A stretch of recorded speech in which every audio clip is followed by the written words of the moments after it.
Hari ini saya sedikit mau memberikan kesaksian, tapi alasan saya di sini sebenarnya tiga hal gitu ya. Jadi saya nggak pernah suka membicarakan tentang iman saya selain di kegiatan saya sehari-hari di kantor, karena saya merasa masih terlalu muda.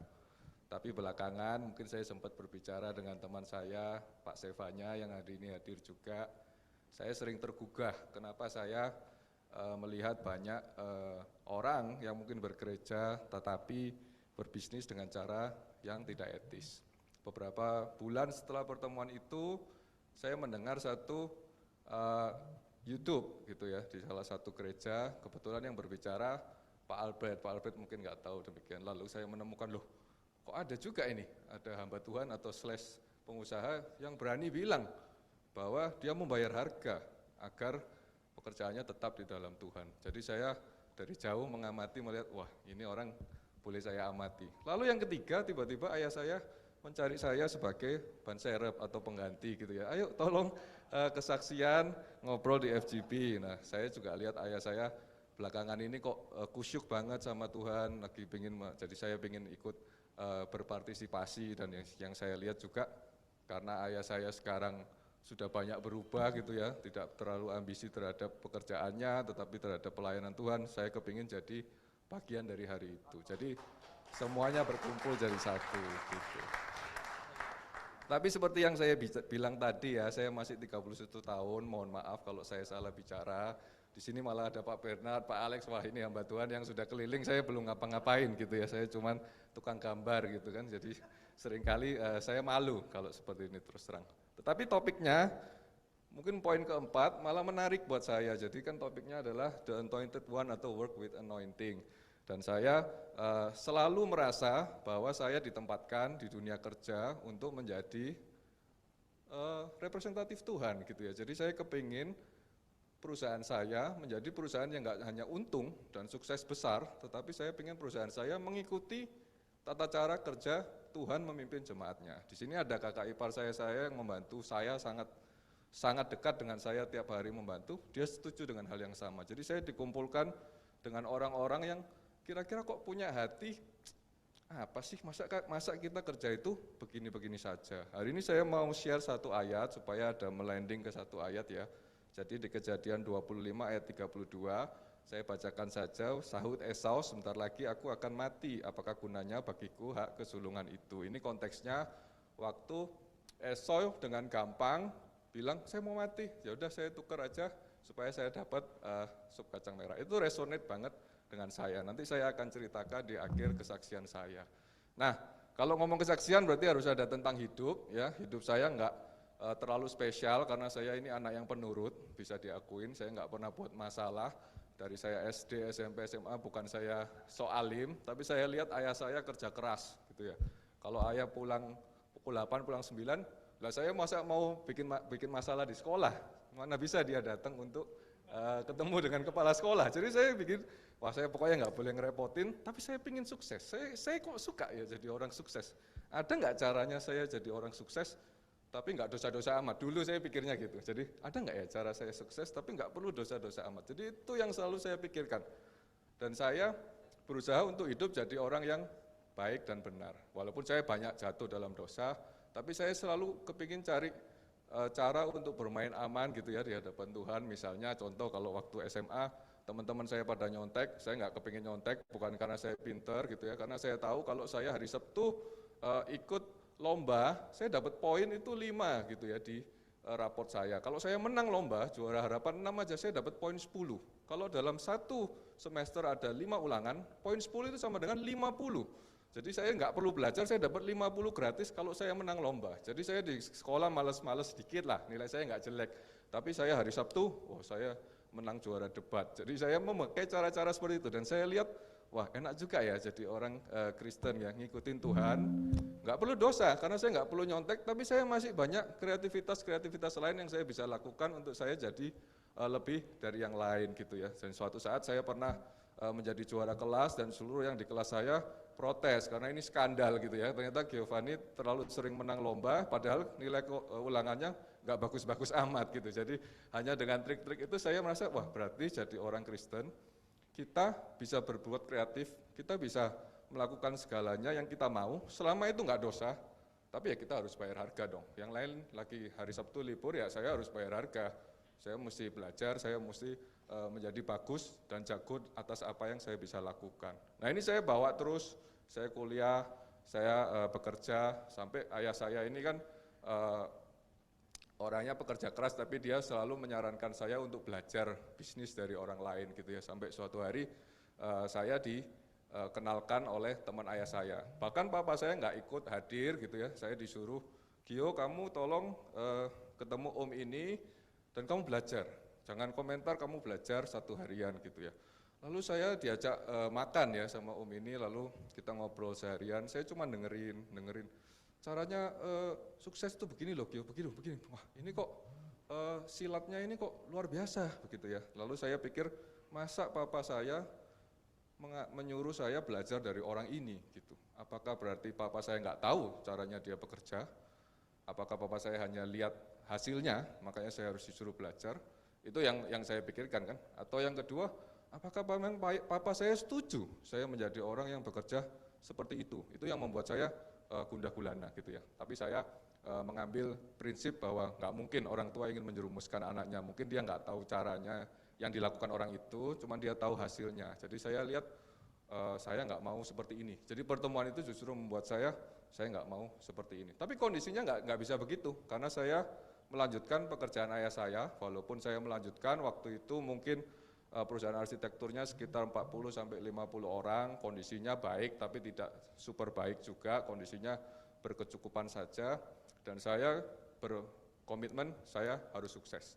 Dan saya lihat apa yang terjadi di kantor kami, dan harganya cukup mahal memang gitu ya. Sebagai contoh, kalau kita arsitek, rendering, software dan lain-lain, satu PC itu ya, kalau kita benar-benar mau bayar itu sekitar 100 sampai 200 juta mungkin pada masanya ya gitu ya, tergantung PC-nya seperti apa.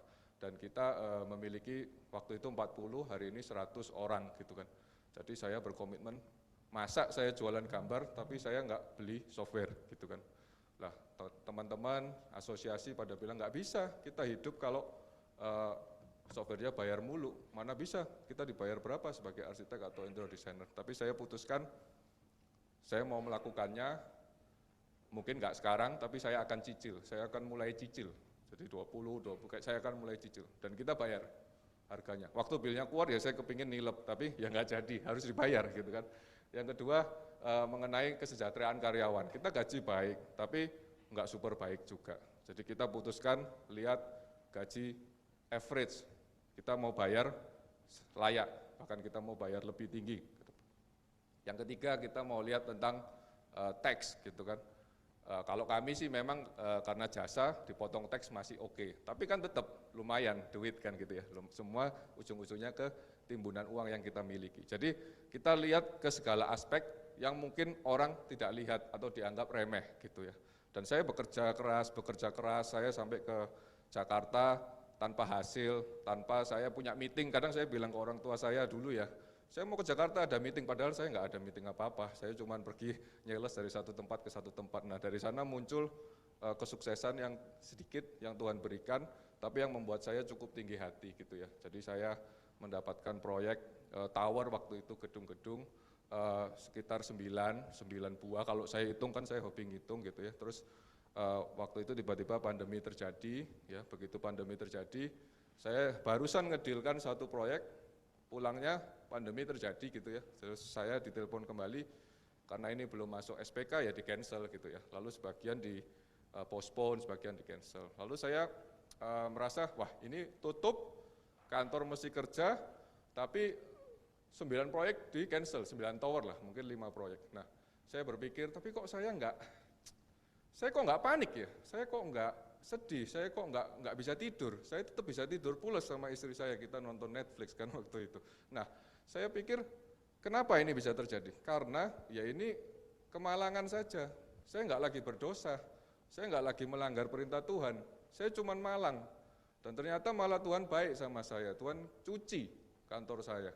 Jadi proyek-proyek yang saya dapatkan itu semua proyek BUMN yang mungkin sekarang dengar ceritanya agak kesulitan bayar kan gitu, atau proyek pemerintah yang lain, tapi saya nggak tahu detailnya, tapi waktu itu yang saya alami, dan digantikan Tuhan dengan proyek-proyek residensial yang saya memang suka, yang marginnya baik, dan saya makin bisa beli software bagus, dan saya makin bisa bayar pegawai saya dengan layak, saya bisa asuransikan satu pegawai yang setelah itu sakit, dan Tuhan memberikan saya ketenangan di tengah kehektikan yang terjadi di dunia. Saya pokoknya tenang aja gitu, karena saya nggak lagi dosa.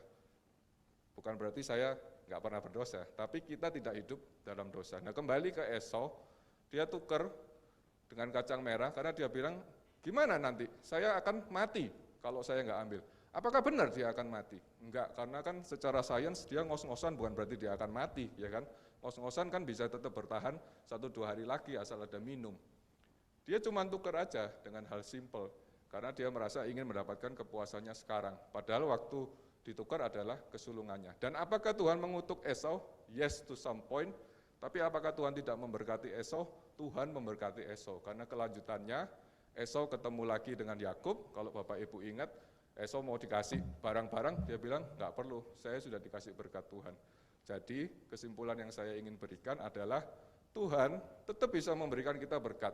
Kita tetap bisa sukses walaupun hidup di dalam 1 or 2 misdemeanor. Tapi Tuhan bekerja dengan momentum. Jadi Tuhan datangnya itu kayak satu momentum. Lu siap apa enggak? Kalau enggak siap dilewatin, dikasih berkat yang lain. Tapi kalau saya bisa jamin, kalau saya ngobrol sama Esau hari ini, ya dia lebih baik dapat kesulungannya daripada ditukar dengan semua harta yang ada. Karena itu legacy nama baik yang enggak pernah hilang. Nah, mulai hari itu sampai hari ini saya berusaha untuk hidup seperti itu, dan Tuhan kasih berkat bukan uang. Secara uang kami cukup pasti, tapi saya belum sukses. Tapi Tuhan berikan ketenangan tidur setiap hari. Karena proses itu tiap hari Bapak Ibu Saudara. Hasil itu cuma sekali. Kalau omset besar kita lihatnya sekali setahun. Setelah itu senang, besok pusing lagi. Tapi waktu Tuhan memberikan kekuatan dalam proses, tiap hari jatuh, nggak masalah. Tapi jatuhnya bukan karena dosa, nggak takut, kita blameless before the Lord. And that's the most important thing kalau kita mau hidup kita tenang, sukses dalam berproses, bukan sukses dalam nilai rupiah, dolar, whatever that we do. Terima kasih, saya sambut kesaksian berikutnya, thank you. Oke, beri aplaus ya buat Giovanni, thank you brother. Ya, tadi itu satu kesaksian ya. Malam hari ini kita kayaknya bakalan nginep di sini semua. Seru malam hari ini. Ya, nanti kita buka kamar sama-sama di tempat ini. Ya. Selain dari Giovanni, kita juga akan diberkati dengan satu kesaksian. Ya, dari Brother Yosi Susanto. Dia adalah seorang pengusaha garment yang mungkin kita pakai sehari-hari. Ya, silakan bro.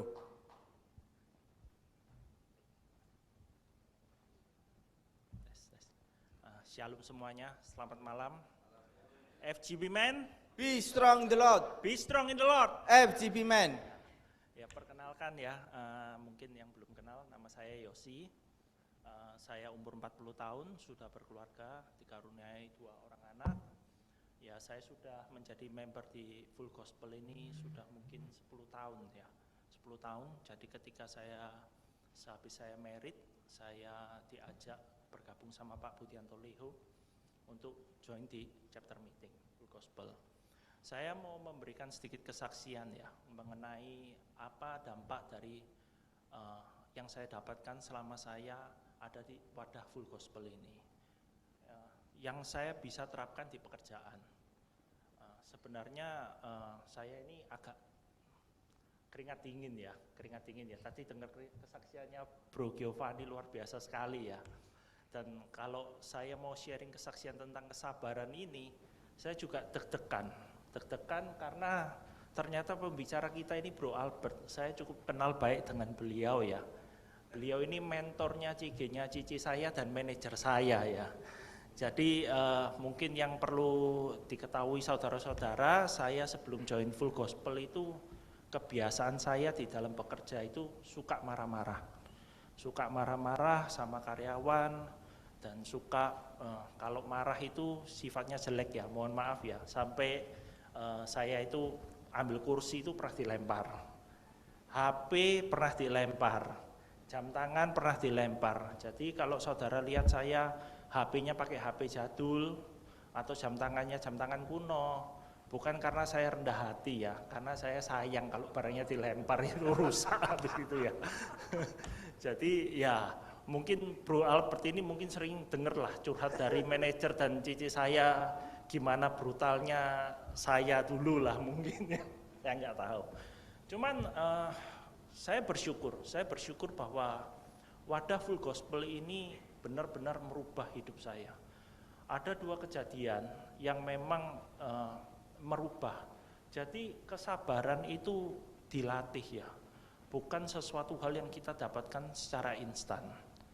Ya, jadi ada 2 kejadian, sebenarnya mirip ya kayak kejadiannya Demo Sakarian dulu. Yang pertama itu waktu saya diajak untuk ikut Full Gospel, itu pernah satu chapter meeting itu datangnya cuma 2 orang. 2 orang saja, yaitu Anjir, saya. aku ya dulu aku ya iso kalau nek ngono. Sorry, ya, yaitu saya dan Pak Budianto Leho pada waktu itu. Jadi waktu itu saya dengan amarah saya yang dulu ya, saya agak emosi, saya ngomong ke Pak Budianto Leho, saya ngomong, Pak, chapter meeting itu apa gunanya kalau yang datang cuma 2 orang? Kita ini pengusaha Pak, kalau gini kan buang-buang waktu, saya ngomong gitu.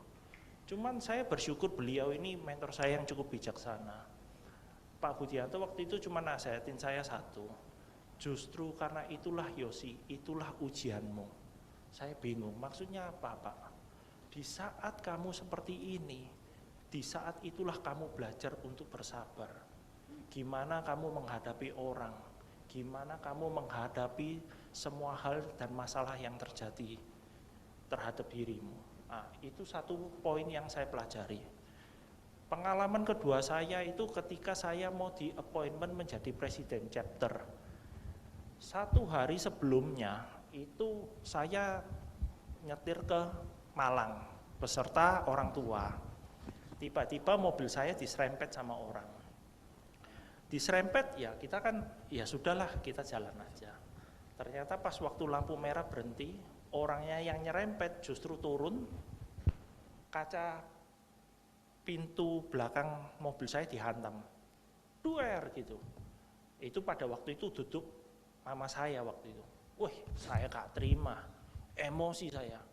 Saya ajak tengkar orangnya, akhirnya saya ngomong ya udah ke kantor polisi.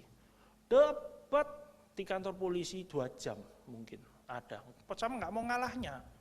Sampai waktu itu papa saya itu ngomong ya udah panggilin aja Brimob katanya. Sampai seperti itu.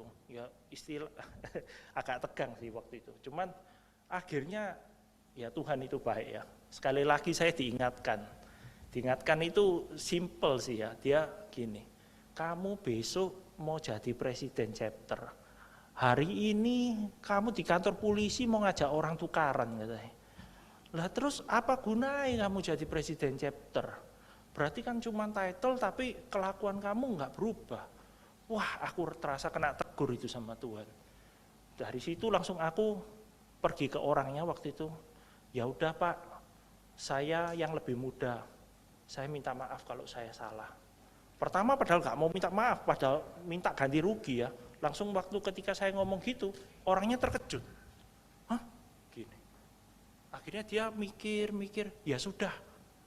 Saya juga yang lebih muda, saya ngalah. Dia pergi ke papa saya dan minta maaf ke papa saya. Akhirnya masalah terselesaikan dengan begitu. Jadi dari situ itu saya mendapatkan kesimpulan bahwa iya ya, buat apa ya kita ini marah-marah ya, kita ini emosi.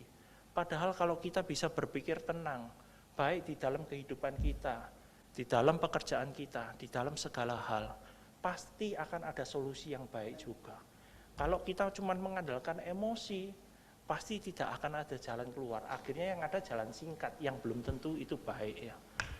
Itu saya rasakan di dalam pekerjaan.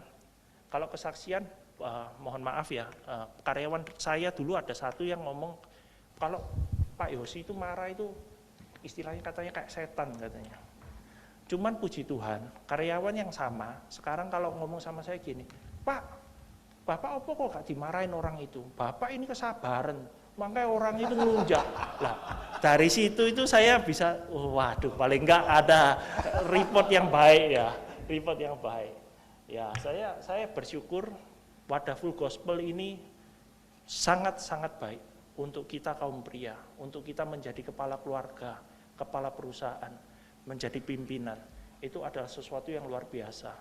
Ya, ada satu lagi, kesabaran belum berarti saya ini nggak bisa marah loh ya. Saya ini masih ada, cuman sudah jauh berkurang,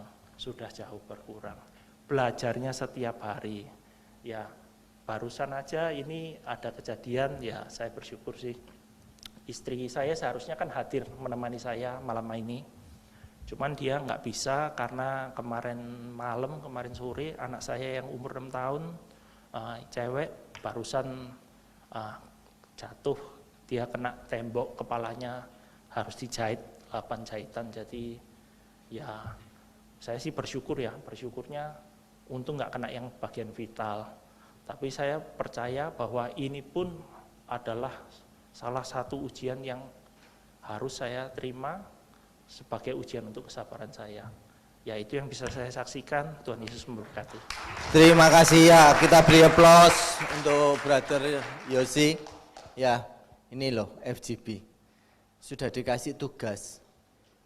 Walaupun ada anak yang jatuh, tapi selama masih bisa istilahnya ditinggal, FGB tetap harus jalan. Pekerjaan Tuhan tidak boleh berhenti hanya karena sesuatu yang bisa ditinggal. Terima kasih. Ya, kita beri aplaus sekali lagi untuk Brother Yosi. Malam hari ini kita akan dibekali oleh Brother Albert Hartanto. Beliau adalah seorang pengusaha, tetapi bukan pengusaha biasa, tetapi juga seorang gembala. Ya, mari kita sambut Bapak Albert Hartanto. Waktu dan tempat, silakan.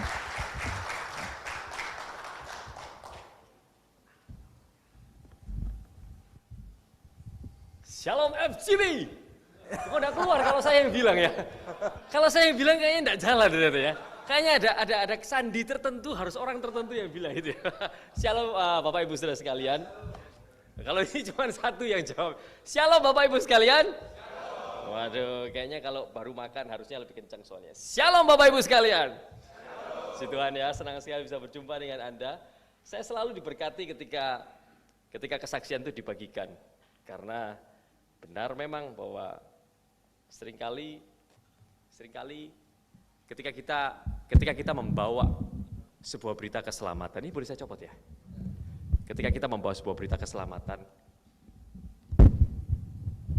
kita tidak bisa bawa langsung, wait, saya belum perkenalkan diri saya. Perkenalkan, nama saya Albert, terima kasih buat undangan yang diberikan. Saya mengucap syukur buat orang-orang yang istimewa. Pastinya hari ini saya tidak berbagi mengenai strategi bisnis, karena tentunya orang-orang senior dan orang-orang expert sudah di sini. Izinkan saya cuma sharing dari isi hati Tuhan, yang Tuhan izinkan untuk lewat di saya, untuk bisa di-sharingkan ke beberapa orang juga yang dari tempat ini. Nama saya Albert, saya hari ini dipercaya Tuhan juga mengerjakan sebuah bisnis. Saya juga dipercayakan hari-hari ini juga untuk melayani sebuah jemaat Tuhan di GMS 2 Surabaya Selatan, yaitu di gedung MCC. Dan puji Tuhan saya melihat kebaikan-kebaikan Tuhan. Sungguh ada banyak hal yang merubah hidup saya. Saya seorang bisnismen yang bergerak di bidang sekuler seperti Anda juga. Tapi hari ini Tuhan izinkan saya untuk masuk lebih dalam juga dalam pengembalaan. Oh iya, tidak lupa juga, saya sampaikan salam dari senior pastor kita, Pastor Philip Mantova, kepada setiap Anda sekalian. Bersyukur sekali buat hari ini. Pastor Philip juga senang sekali kalau ternyata kita ini bergerak sama-sama untuk menjangkau jiwa, untuk memenangkan wilayah kota Surabaya. Luar biasa, berikan kemuliaan bagi nama Tuhan. Oke, dari kesaksian-kesaksian yang diberikan, tidak kebetulan ya, ternyata ada satu hal yang membuat saya memang ada satu kekuatan yang Tuhan berikan melalui kesaksian. Ada satu kekuatan yang Tuhan berikan melalui kesaksian, karena tidak bisa kita datang langsung dengan sebuah ayat Alkitab. Kita itu harus menjadi saksi Tuhan karena ini yang Tuhan inginkan. Karena ini yang Tuhan mau menjadi saksi lewat hidup kita.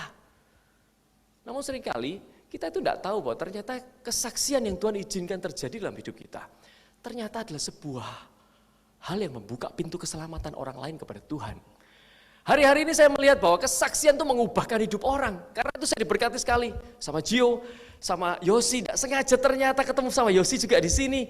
Dan saya lihat Tuhan itu mencintai orang-orang benar. Tuhan itu memelihara hidup orang-orang benar. Dan saya tahu Tuhan akan memperlengkapi kehidupan orang-orang benar dengan kesaksian-kesaksian yang luar biasa. Karena ada satu hal yang saya pahami, bahwa ketika kita melayani, kita bertemunya itu dengan manusia. Ada satu ayat firman Tuhan, ketika Samuel itu memberkati anak-anak Isai. Ketika Samuel memberkati anak-anak Isai, tiba-tiba Samuel bilang gini, Tuhan mana? Kayaknya aku kira yang salah satu itu adalah seseorang yang kau tunjuk, tapi ternyata bukan. Samuel bilang yang mana? Ternyata ada satu lagi yang masih mengembalakan domba yang cuma 2-3 ekor itu. Dan ternyata Tuhan itu bilang gini sama Samuel, kamu ini melihat apa yang di depan mata Samuel, tetapi aku ini melihat apa yang ada di dalam hati. Ketika saya membaca ayat firman Tuhan ini, saya tuh mendapatkan sebuah rema seperti ini. Tuhan tuh melihat apa yang ada di dalam hati, tetapi manusia itu melihat apa yang ada di depan mata. Hari-hari ini Bapak Ibu sekalian, kalau kita itu datang kepada orang, ketika kita itu membagi kesaksian, bolehkah saya bertanya, mereka melihat hati kita atau mereka melihat apa yang di depan mata? Tentunya mereka melihat apa yang di depan mata. Tiba-tiba Roh Kudus itu mengingatkan saya seperti ini.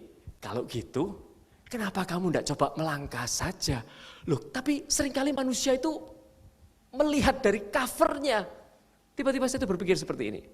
Tuhan, kalau saya ini datangnya kepada Tuhan, Tuhan tuh langsung tahu hati saya. Tetapi kalau saya datangnya kepada manusia, seringkali manusia itu tidak tahu hati saya tulus. Saya tidak bisa datang ke Gio dengan bilang, Gio, saya ini tulus sama kamu, Gio. Tidak bisa. Gio tidak tahu kalau saya ini tulus. Ya kalau saya tulus, kalau saya itu punya maksud di belakang apa yang saya mau lakukan, tahu dari mana? Tetapi ada satu kebenaran firman Tuhan yang tiba-tiba melompat melalui perkataan Tuhan kepada Samuel. Bahwa ternyata kalau kita menjangkau jiwa, bertemu dengan orang, ternyata kita juga butuh cover yang bagus. Kita juga butuh diperlengkapi yang bagus. Kalau kita itu mau jadi gini, Tuhan, pakailah saya menjadi saksi Tuhan. Pakailah hidupku menjadi saksi Tuhan. Saudara tahu bahwa Tuhan akan perlengkapi Anda dengan cover yang bagus. Tuhan akan perlengkapi Anda dengan cover yang bagus. Karena apa? Ketika kita pakai cover yang bagus, orang tuh mau menerima kita loh. Saya tidak katakan seperti ini terus bilang, oh kita harus pakai barang branded atau apa. Tidak, saya berbicara cover yang bagus itu kesaksian. Ketika kita membawa diri kita, oke aku mau jadi saksi Kristus. Tiba-tiba Tuhan tuh menggantikan cover kita.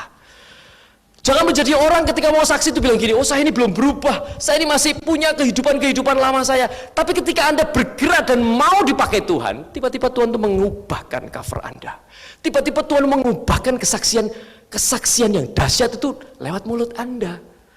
Ketika Tuhan bilang, ketika kita datang kepada Tuhan, ya aku mau Tuhan untuk membawa diriku masuk dalam kumpulan orang-orang yang belum mengenal Tuhan untuk menyaksikan cinta kasih Tuhan. Kalau Tuhan lihat kita gini, waduh kamu ini kok seringkali masuk dalam satu kumpulan untuk menyaksikan namaku. Kalau covermu tidak tak perbarui, mungkin kamu juga tidak punya impact. Tuhan bilang tak perbarui covermu supaya kamu punya impact. Ada satu analogi yang menurut saya itu cukup menjelaskan. Saya itu punya pegawai di kantor. Dan ketika saya punya pegawai di kantor, ada satu pegawai itu yang betul-betul memberikan kontribusi yang bagus, memberikan penjualan yang bagus, memberikan sebuah loyalitas yang bagus. Anda tahu enggak, ketika saya menemukan karyawan yang seperti ini, apa yang saya lakukan? Saya akan fasilitasi dia lebih. Saya akan fasilitasi dia dengan kendaraan. Saya akan fasilitasi dia dengan alat telekomunikasi. Supaya apa? Supaya dia itu bisa bekerja lebih giat lagi. Supaya orang tersebut itu kalau bekerja lebih efektif lagi dan memberikan buah yang lebih dahsyat lagi. Demikian hidup kita. Kalau kita bilang Tuhan, aku mau dipakai Tuhan. Aku mau dipakai menjadi saksi Tuhan. Kalau kita mau diri kita dipakai Tuhan, maka sesungguhnya Tuhan akan memperlengkapi setiap kehidupan Anda dengan kesaksian-kesaksian. Dengan kesaksian-kesaksian yang diubahkan. Perubahan hidup Anda secara tidak langsung mengatakan bahwa Tuhan Yesus itu hidup. Kalau Anda datang kepada orang tidak membawa perubahan hidup Anda, itu sama halnya Anda itu bilang bahwa Tuhan Yesus itu tidak hidup. Tuhan Yesus itu mati. Karena apa? Hidupnya saya saja tidak berubah. Bagaimana saya mau merubah hidup orang lain? Justru ketika hidup kita berubah, ketika kita memberikan kesaksian, orang itu melihat, Yesus itu hidup ternyata ya. Kamu orang kayak kamu yang tidak pernah bisa berubah, aja bisa berubah. Berarti memang ketika kita bersaksi, ada satu pesan kuat Tuhan yang disampaikan.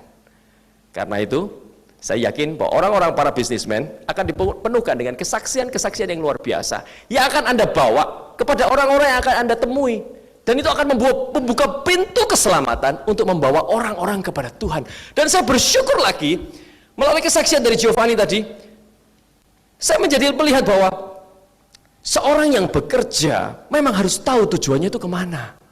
Seorang yang bekerja itu harus tahu bahwa pekerjaannya itu akan berakhir kemana.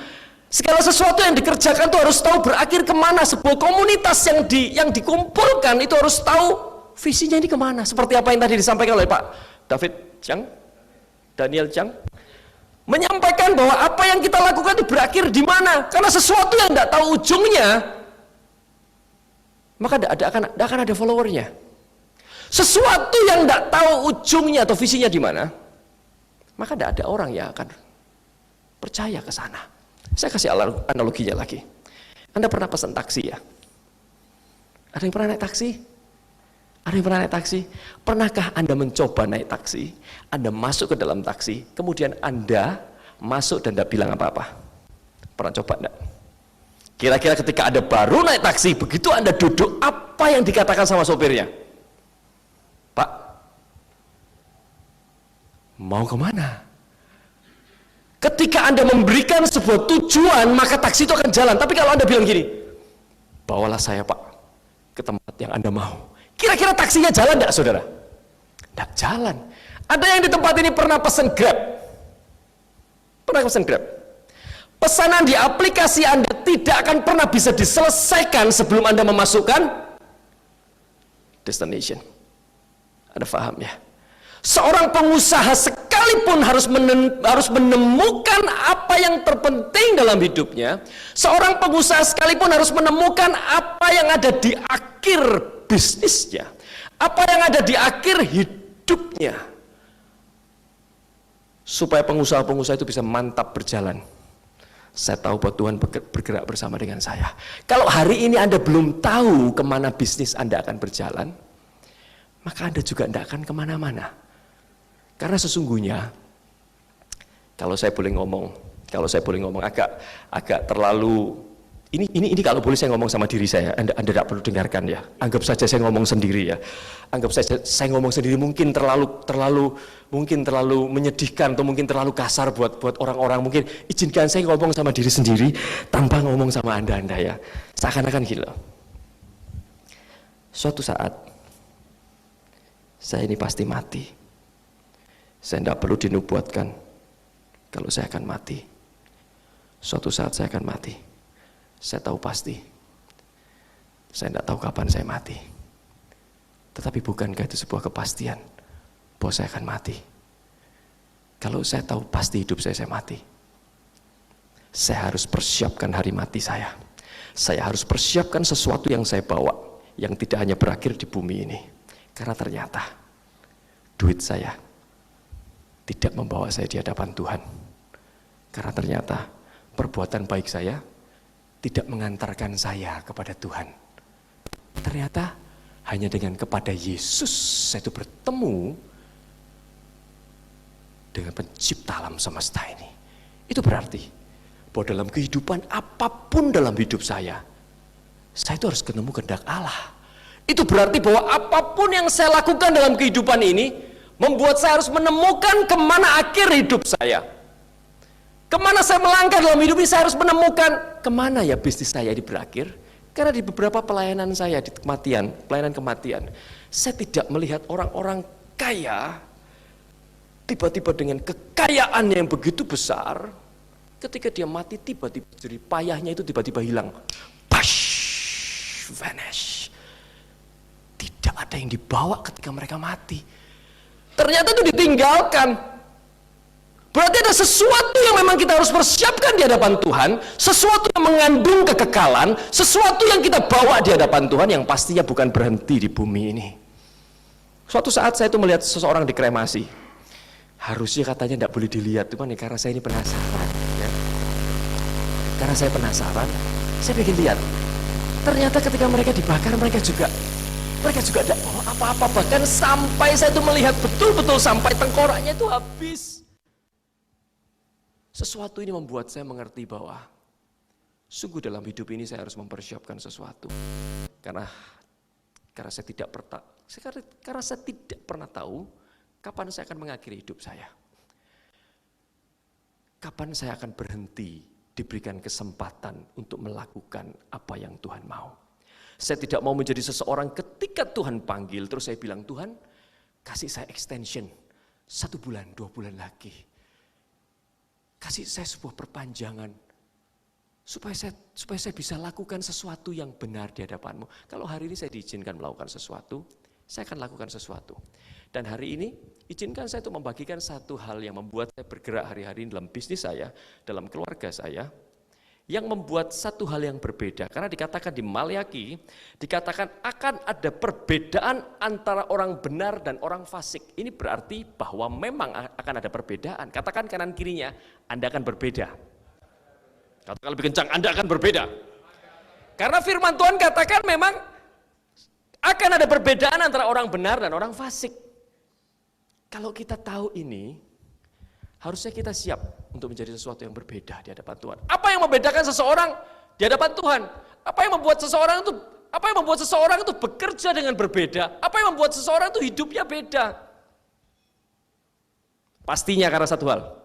Seseorang yang tahu tujuan hidupnya, seseorang yang tahu kemana mereka akan hidup, mereka akan mengakhiri segalanya, mereka akan bekerja dengan berbeda.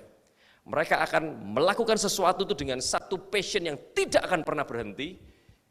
Paling tidak, orang ini tidak malas-malasan hidupnya.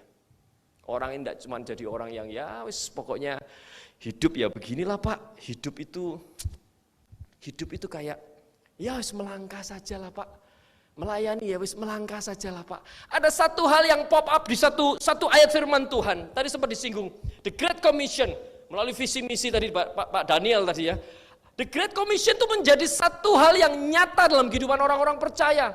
The Great Commission itu menjadi satu hal yang tidak pernah hilang dari Alkitab siapapun. Termasuk Alkitab saya ketika saya masih SD, ketika saya masih baca Alkitab, The Great Commission atau amanat agung itu sudah di sana. Jadikan seluruh bangsa muridku, baptiskan mereka dalam nama Bapa, Putra, dan Roh Kudus dan ajarkan mereka hidup itu tidak pernah lepas. Ketika saya tahu akan hal ini, tiba-tiba itu melompat dalam hati saya. Kemudian itu tiba-tiba seperti seakan-akan menarik hati saya keluar dan berkata-kata dengan kerasnya bahwa sesungguhnya Tuhan tidak pernah minta apapun dalam hidup ini selain membuat orang-orang di sekeliling kita mengenal Tuhan. Saya pernah ditanya suatu saat, kok apa cuman The Great Commission? Pak, apa cuman amanat agung yang Tuhan mau? Kenapa kok jiwa-jiwa? Kenapa kok jiwa-jiwa? Ketika saya meeting di gereja suatu saat, ketika kita berbicara mengenai jiwa-jiwa dan segala sesuatu, kita bicara bagaimana menjangkau jiwa, kita serius sekali dengan jiwa-jiwa, kita betul-betul serius bagaimana memenangkan orang, bagaimana betul-betul serius detail satu persatu nama. Tiba-tiba ada satu celetukan orang bilang gini, jiwa-jiwa terus, jiwa-jiwa terus. Tiba-tiba saya itu tergelitik. Tiba-tiba saya itu bertanya. Untung saya sudah bertobat. Kalau dulu mungkin saya mirip-mirip kayak Yosi tadi. Mungkin saya jadi huluk gitu ya. Tiba-tiba saya tanya gini. Sorry Pak, kalau gereja itu tidak jiwa-jiwa, terus apa Pak yang dinanti-nantikan oleh gereja Tuhan? Kalau gereja itu tidak menjangkau jiwa, terus apa Pak yang dipromosikan? Terus apa yang Tuhan mau Pak kalau tidak menyelamatkan orang yang ada di sekeliling kita? Tiba-tiba seluruh ruangan itu terdiam.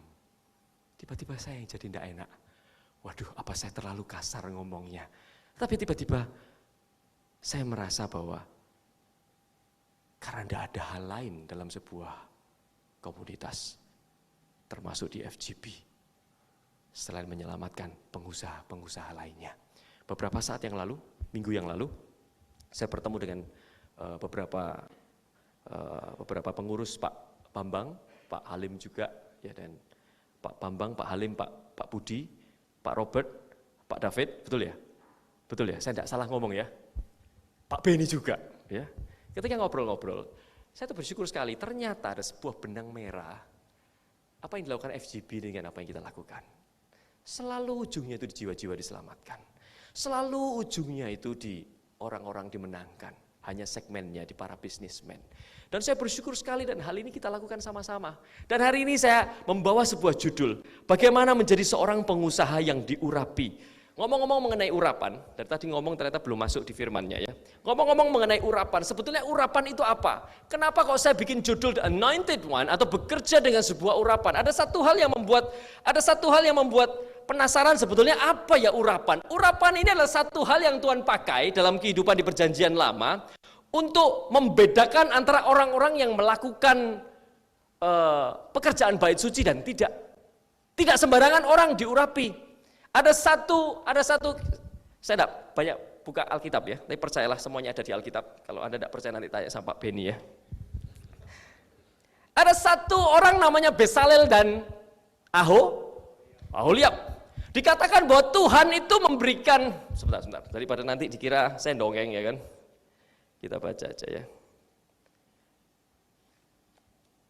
Di Keluaran 31 ayat 1, saya akan bacakan. Berfirmanlah Tuhan kepada Musa, lihat telah kutunjuk Besalel bin Uri bin Hur dari suku Yehuda dan telah kupenuhi dia dengan roh Allah, dengan keahlian dan pengertian dan pengetahuan dengan segala macam pekerjaan.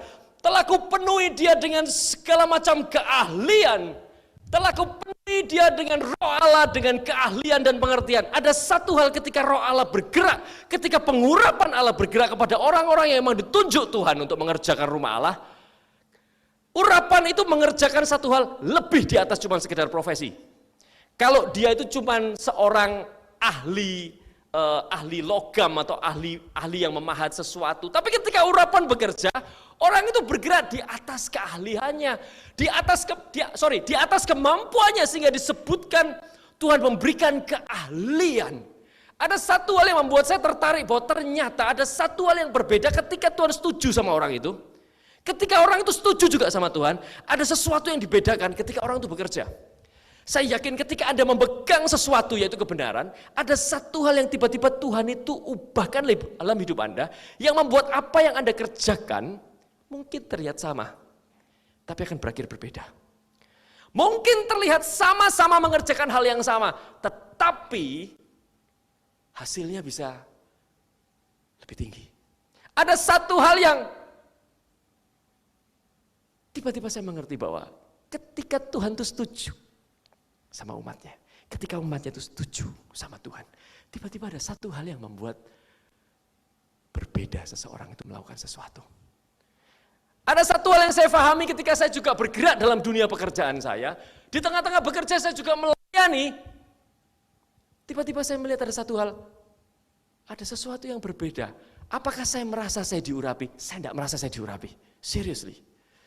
Tetapi tiba-tiba ketika saya lihat ke belakang, saya melihat bahwa ada hal-hal yang di luar apa yang saya rancangkan, ada hal-hal di luar apa yang saya pikirkan, tiba-tiba itu terjadi dalam hidup saya.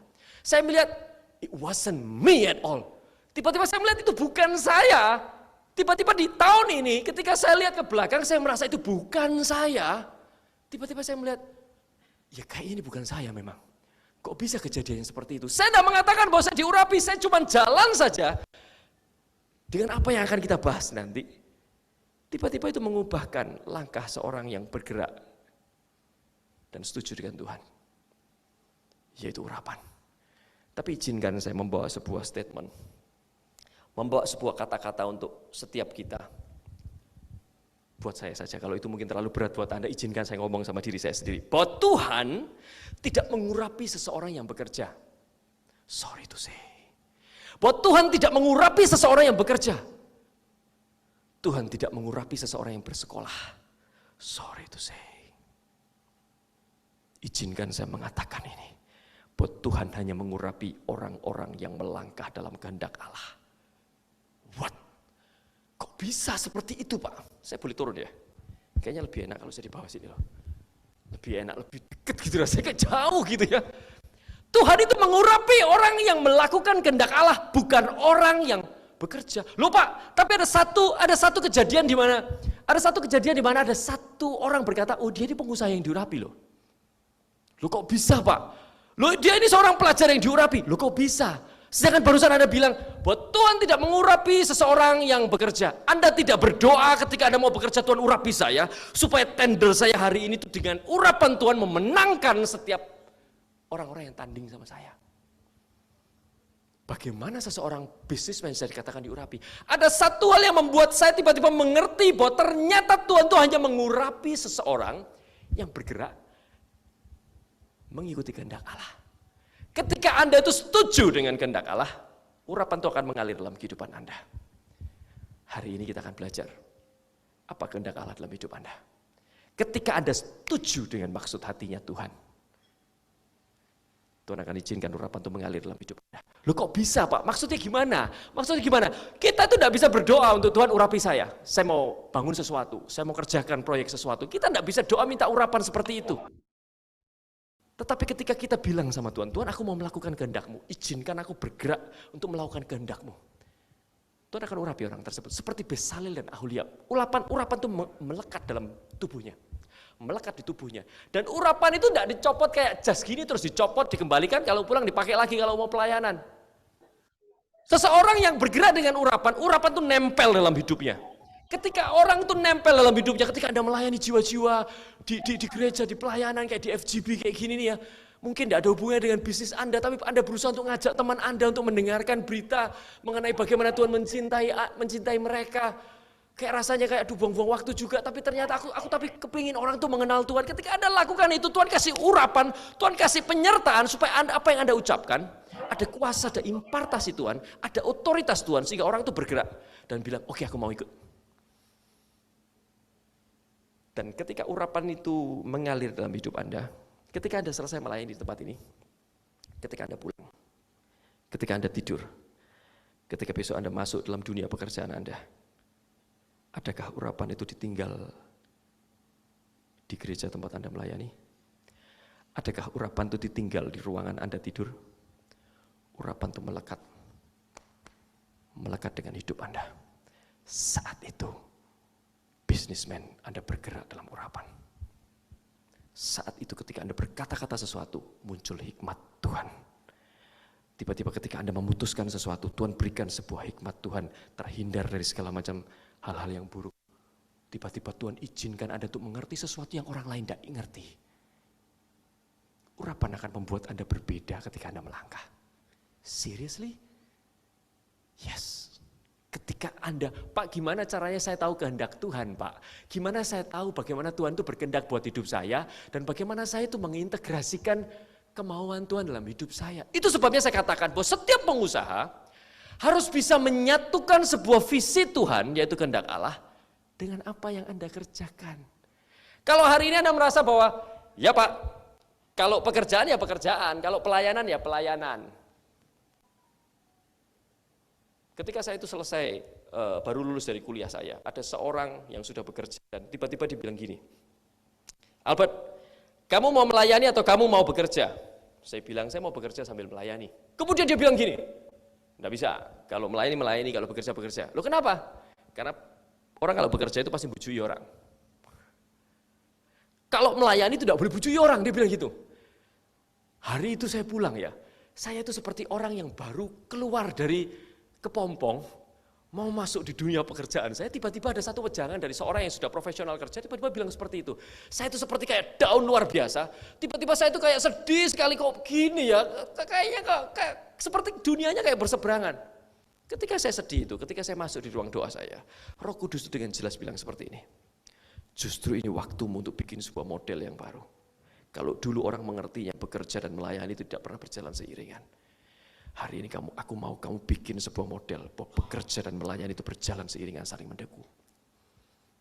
Ketika saya mengerti kehendak Allah, tiba-tiba saya mengintegrasikan juga dengan apa yang saya kerjakan. Tiba-tiba saya tahu bahwa Tuhan ada dalam pekerjaan saya. Pak, mana bisa Pak, saya ini seorang Saya ini seorang tukang listrik, Pak. Gimana saya bisa tahu kehendak Allah dalam hidup saya? Anda tidak akan pernah nyambungkan kehendak Allah dalam pekerjaan Anda selama Anda tidak pakai dengkul Anda untuk duduk dan berdoa. Sorry to say lagi. Kalau Anda tidak punya kehidupan doa, Anda tidak akan pernah temukan hatinya Tuhan. Kalau Anda tidak pernah berdoa, mustahil Anda ketemu hatinya Tuhan. Anda kalau mau ketemu hatinya Tuhan, pulang dari tempat ini, Anda duduk diam, renungkan firman Tuhan. Cari tahu apa yang Tuhan mau dalam hidup Anda. Anda mulai masuk di kamar Anda untuk cari tahu Tuhan mau apa kira-kira dalam bisnis saya. Seseorang yang bergerak dalam bisnisnya dan mengerti kehendak Allah, dia akan pakai iman dalam bisnisnya. Sungguhkah iman itu untuk sesuatu? Dalam nama Tuhan Yesus, next year aku akan lihat bahwa aku akan pindah rumah yang lebih besar, atau next year aku akan ganti mobil yang lebih besar. Seriuskah iman itu dipakai untuk sesuatu yang remeh-temeh seperti ini?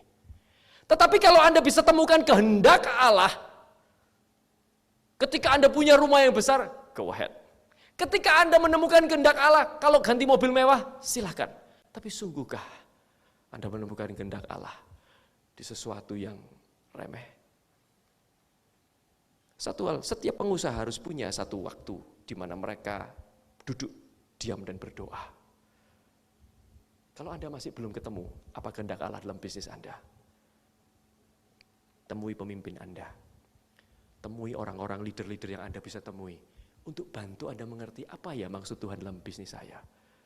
Seseorang datang kepada saya, Pak, bisnis saya ini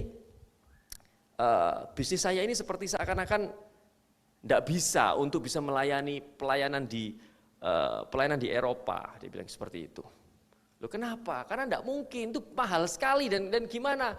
Kemudian ketika saya ngobrol sama dia, saya bilang gini, coba duduk sebentar, cari tahu apa yang Tuhan bisa lakukan, yang bisa terintegrasi antara bisnismu dengan pelayananmu di Eropa.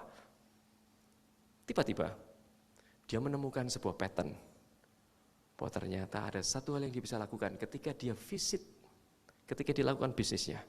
Dia juga bisa lakukan satu hal, memberitakan kerajaan Allah. Visit orang-orang yang ada di Eropa, membangkitkan orang-orang yang ada di Eropa. Tiba-tiba, ketika Anda mampu mengintegrasikan apa yang Anda lakukan di bumi ini, Tuhan itu setuju dengan apa yang Anda lakukan. Anak saya datang kepada saya dan bilang seperti ini, Daddy, kehendak Allah apa yang bisa saya lakukan? Anak saya namanya Kelly. Kehendak Allah apa yang bisa Kelly lakukan ketika Kelly ini sekolah? Itu membuat saya berpikir juga, waduh saya ini ngomong, kemudian saya ditanya, saya tidak bisa jawab. Bapak, saya tidak bisa jawab. Tiba-tiba saya berpikir, dan tiba-tiba Tuhan itu kasih hikmat gini. Kelly harus temukan, kalau hari ini Kelly belajar, dia tuh nguber sekali medali-medali itu, dia uber sekali. Dia tuh nguber prestasi.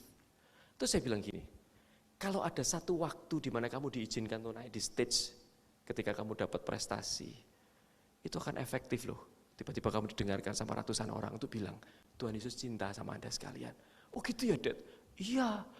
Kalau emang gitu, kejar prestasinya. Supaya lebih banyak lagi orang yang dengar bahwa memang hidupnya Kelly ini diubahkan Tuhan. Dan Tuhan Yesus yang membawa hidupnya Kelly untuk bisa lakukan banyak hal. Anak saya tuh bilang gini, Dad, kalau di rumah itu enggak usah belajar, Dad. Saya tuh bilang gini, loh kok bisa gitu? Karena dulu itu saya kalau di sekolah, anak saya tuh bilang gini, Dad, kalau di sekolah itu perhatikan guru. Kalau di rumah kita tuh sudah tidak usah belajar karena kita sudah perhatikan. Tapi nilai anak saya itu bagus-bagus, saudara. Saya tuh juga gumun, saya tuh juga bingung, kok bisa bagus ya? Karena dalam hati saya gini, dulu saya sekolah tidak gini. Ketika dia bilang, Dad kalau di sekolah itu perhatikan, kalau di rumah santai aja, dinikmati. Sesuatu yang di rumah dinikmati. Masa belajar di rumah, belajar di sekolah, belajar.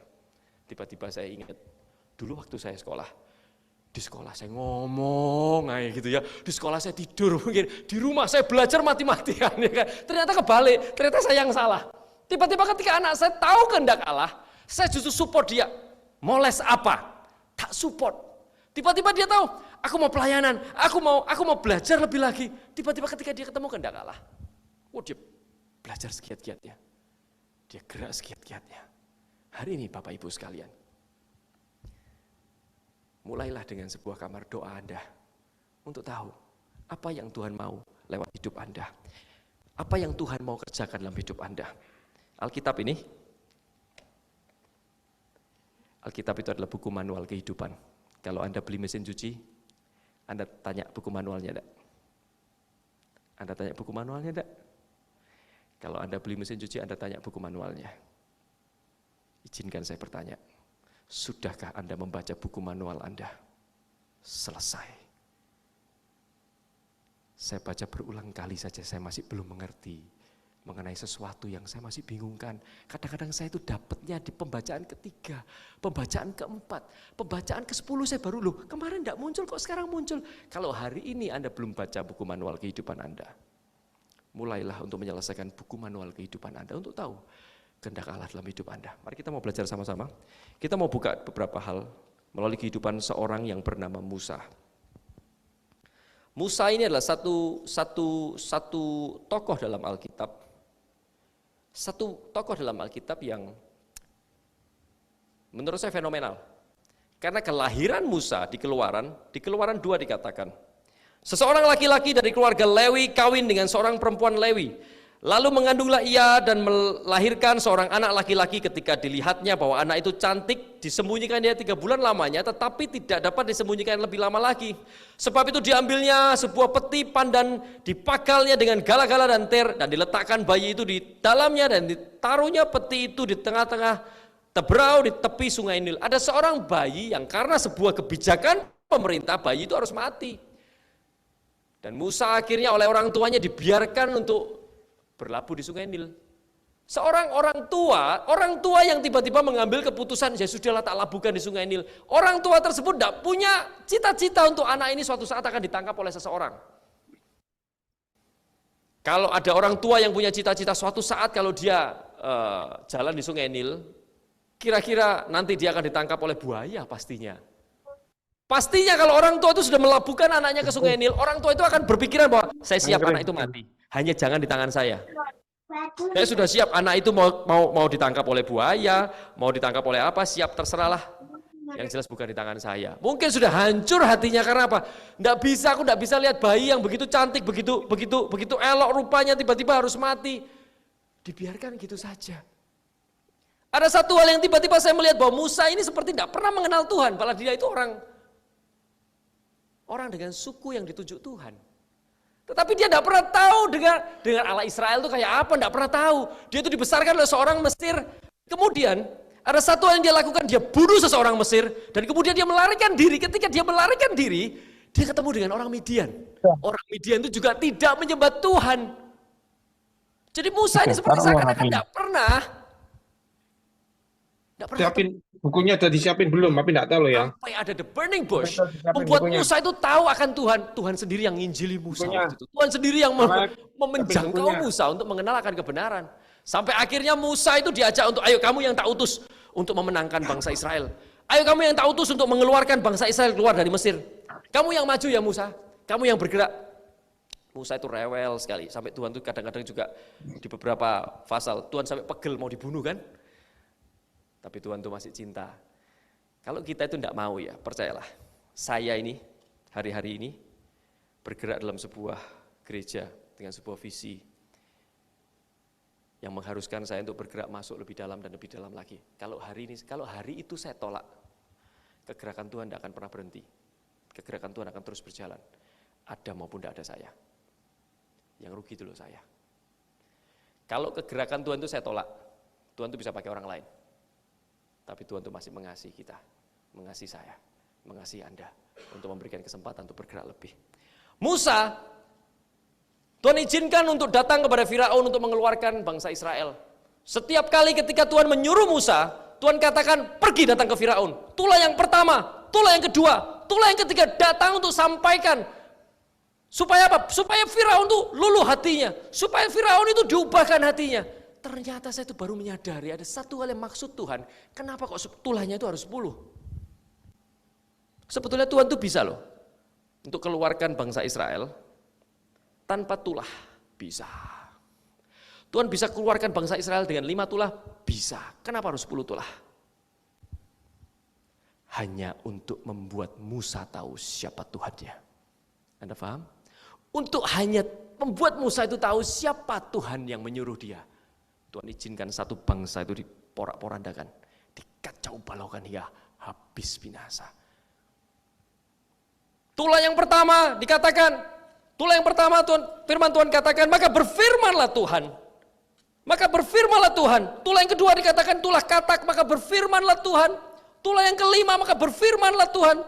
Tiba-tiba ketika tulah yang ke-10, bangsa Mesir itu capek, ya sudah keluar, sudah keluar aja, tidak usah kembali, sudah keluar aja. Keluar, sampai bangsa Mesir itu, kamu, bangsa Mesir itu bangsa yang kaya. Bangsa Israel itu kere, dia itu budak. Tetapi ketika dia keluar dari bangsa Mesir, bangsa Israel itu jadi kaya raya. Loh kok bisa Pak? Anda lihat lembu emas itu? Ketika Musa tidak turun-turun, kemudian Harun bilang, ayo bawa sini semua perhiasanmu. Perhiasan dari mana wong mereka ini budak? Anda pernah pikirkan enggak? Bahwa ternyata ketika bangsa Israel keluar dari Mesir, mereka itu tidak keluar sebagai budak. Tapi mereka kaya raya, karena apa? Ketika keluar, bangsa Mesir itu sedang keluar, bahasa Surabaya, ngaleo sing aduh. Ojo balik, ngerti maksudnya? Keluar, karena ketika kamu ada di Mesir, waduh Mesir porak-poranda, hancur semua anak sulung mati. Keluar tak sangoni beliau makan sing jauh, beliau makanan di Jember, ya kan? Beliau nasi uduk di Banyuwangi, jangan kembali pokoknya harus dikasihkan semua. Perhiasan dicopot semua dikasihkan. Ketika bangsa Israel keluar, dia kaya raya. Ketika bangsa Israel keluar dari Mesir, Mesir itu kere-yere, habis-habisan, dia tidak punya apa-apa. Dan ketika mereka keluar, saudara, ada satu hal yang membuat saya tiba-tiba mengerti bahwa ternyata Firaun tidak berhenti mengejar bangsa Israel. Ada satu hal tiba-tiba di ayat di Keluaran 14, tiba-tiba dikatakan bahwa adapun orang Mesir segala kuda, Keluaran 14 ayat 9, adapun orang Mesir segala kuda dan kereta Firaun, orang-orang berkuda dan pasukannya mengejar mereka, mencapai mereka pada waktu mereka berkemah di tepi laut dekat Pihahirot, di depan Baal Zefon. Ketika Firaun telah dekat, orang Israel menoleh, maka tampaklah orang Mesir bergerak menyusul mereka. Orang Israel mulai bersungut-sungut, kamu mau bunuh kita, kan tidak ada kuburan kan di Mesir, sehingga kamu harus bunuh kita di padang gurun seperti ini. Tiba-tiba ada satu hal yang berubah dari Musa. Ayat ke-13, tetapi berkatalah Musa kepada bangsa itu, janganlah takut, berdirilah tetap, dan lihatlah keselamatan dari Tuhan yang akan diberikannya pada hari ini kepadamu. Sebab orang Mesir yang kamu lihat hari ini tidak akan kamu lihat lagi sampai selama-lamanya. Ada satu hal yang berbeda dari 10 tulah yang disampaikan. Dari 10 tulah yang disampaikan selalu dikatakan Tuhan berfirman, Tuhan berfirman, Tuhan berfirman, Tuhan berfirman. 10 tulah habis, tiba-tiba ketika bangsa Israel itu kepepet, Musa itu bisa bilang gini, tetapi berkatalah Musa kepada bangsa itu, jangan takut dan jangan gentar. Bangsa Mesir yang kamu lihat hari ini di belakangmu tidak akan pernah kamu lihat selama-lamanya. Tuhan tidak berfirman apa-apa. Kok Musa berbicara seperti ini? Anda lihat di ayat yang ke-13. Ayat yang ke-15. Keluaran 14 ayat ke-15. Berfirmanlah Tuhan kepada Musa, mengapakah engkau berseru-seru demikian kepadaku? Katakanlah kepada orang Israel, supaya mereka berangkat. Ayat yang ke-15, seakan-akan Tuhan bilang gini. Mengapakah engkau berseru-seru? Itu seakan-akan Tuhan bilang gini. Hei Musa, ngapain kamu teriak-teriak sama aku? Kamu ini ngomong apa?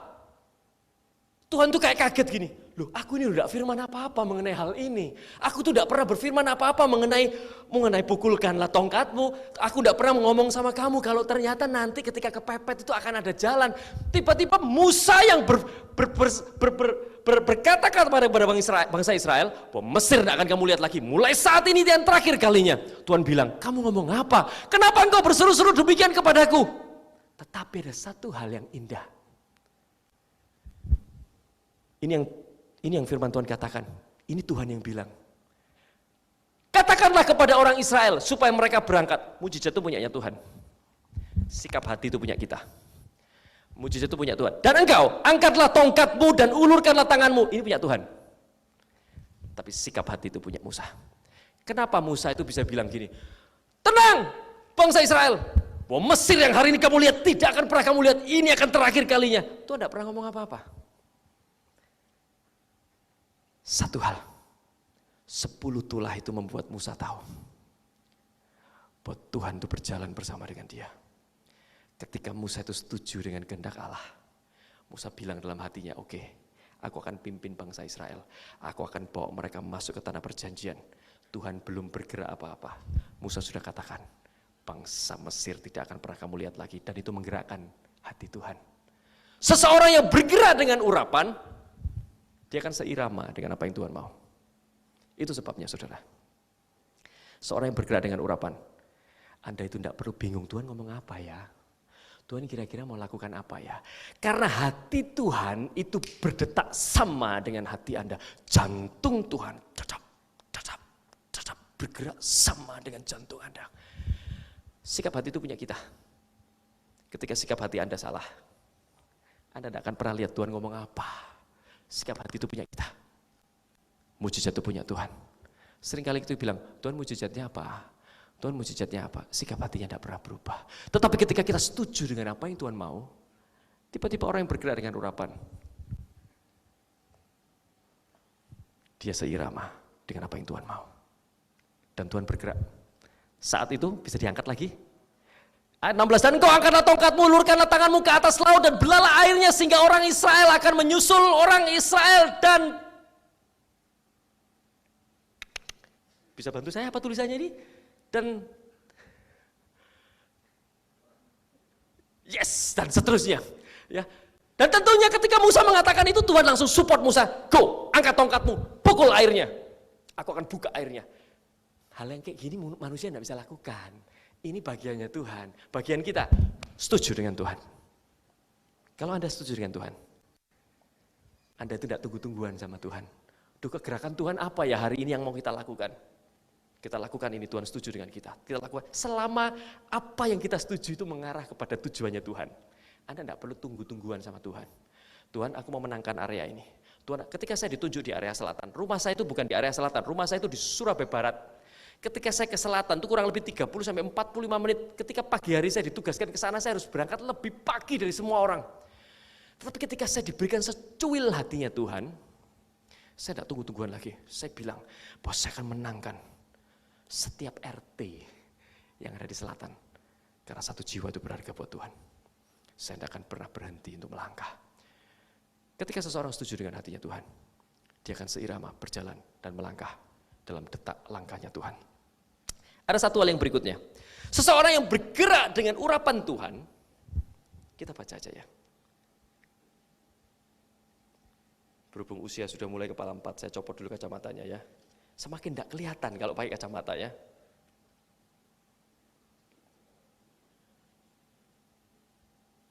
Ayat yang ke-26, berfirmanlah Tuhan kepada Musa, ulurkanlah tanganmu ke laut supaya air berbalik meliputi orang Mesir, meliputi kereta-kereta mereka dan orang mereka yang berkuda. Saya lompat.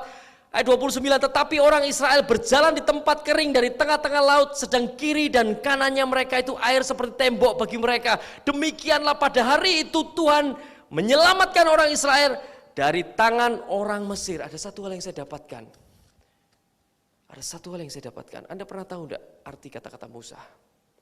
Di Keluaran 2 ayat yang ke-10 dikatakan, ketika anak itu telah besar, dibawanyalah kepada putri Firaun dan mengangkatnya menjadi anak-anaknya dan menamai Musa, sebab katanya karena aku telah menariknya dari air. Arti dari nama Musa itu diangkat dari air.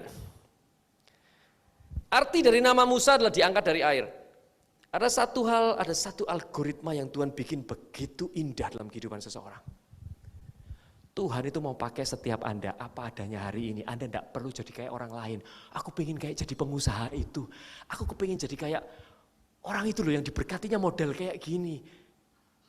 Tuhan mau pakai Anda impactful the way you are. Seperti apa adanya hari ini. Saudara tahu enggak? Musa itu mungkin dibully orang. Namanya Musa diangkat dari air, diangkat dari kali, dari sungai Nil. Saudara tahu ketika Tuhan membesarkan Musa, namanya tetap diangkat dari air. Tapi dia mengeluarkan 3 juta bangsa Mesir dari air. Sama-sama diangkat dari air. Hari ini Anda diolok-olok apa? Hari ini Anda merasa lemah di mana? Izinkan Tuhan pakai kelemahan Anda untuk buktikan bahwa bukan hidupmu yang luar biasa, tapi hidupnya Tuhan. Tuhan tetap pakai materialnya, tetap pakai kita. Musa itu diangkat dari air itu dari kali, dari sungai. Tapi ketika dia setuju dengan apa yang Tuhan mau, ketika dia mau bergerak dalam sebuah kehendak Allah, sama-sama diangkat dari air. Sama-sama diangkat dari air. Tapi bukan dia hanya diangkat dari air. Musa mengangkat 2-3 juta jiwa dari air. Anda paham? Ketika Tuhan bergerak, Anda akan tetap sama. Anda akan tetap Albert yang seperti dulu. Anda akan tetap Giovanni yang seperti dulu. Giovanni atau Giovanna ya? Giovanni ya. Anda akan tetap Giovanni yang dulu yang suka kuber-kuber poin. Pinter poin ya, suka cari poinnya SQ. Anda akan tetap orang-orang yang dulu mungkin sempat dibully orang dengan nama Anda, dengan kekurangan Anda. Anda mungkin jadi orang yang ya dulu pernah diremehkan orang, bisnismu yang gitu-gitu aja. It's okay. Just wait. Stay where you are. Izinkan Tuhan pakai hari ini hidup Anda untuk diangkat dari atas laut, bukan dari atas kali. Tuhan tetap pakai arti yang sama, Tuhan tetap pakai hidup yang sama, Tuhan tetap pakai hidup Anda, bukan hidupnya dia, dia, no. Tuhan tetap pakai hidupnya Anda, tapi beda ceritanya. Hari itu, Musa tidak lagi diingat sebagai bayi yang diangkat dari air. Artinya jadi lebih besar dan dahsyat, dia mengangkat 2-3 juta orang, diangkat dari air. Siapa yang bisa mengangkat orang 2 juta? 2 juta orang dari air, tidak ada yang bisa. Tidak ada yang bisa. Ada satu hal lagi ketika orang bergerak dalam urapan.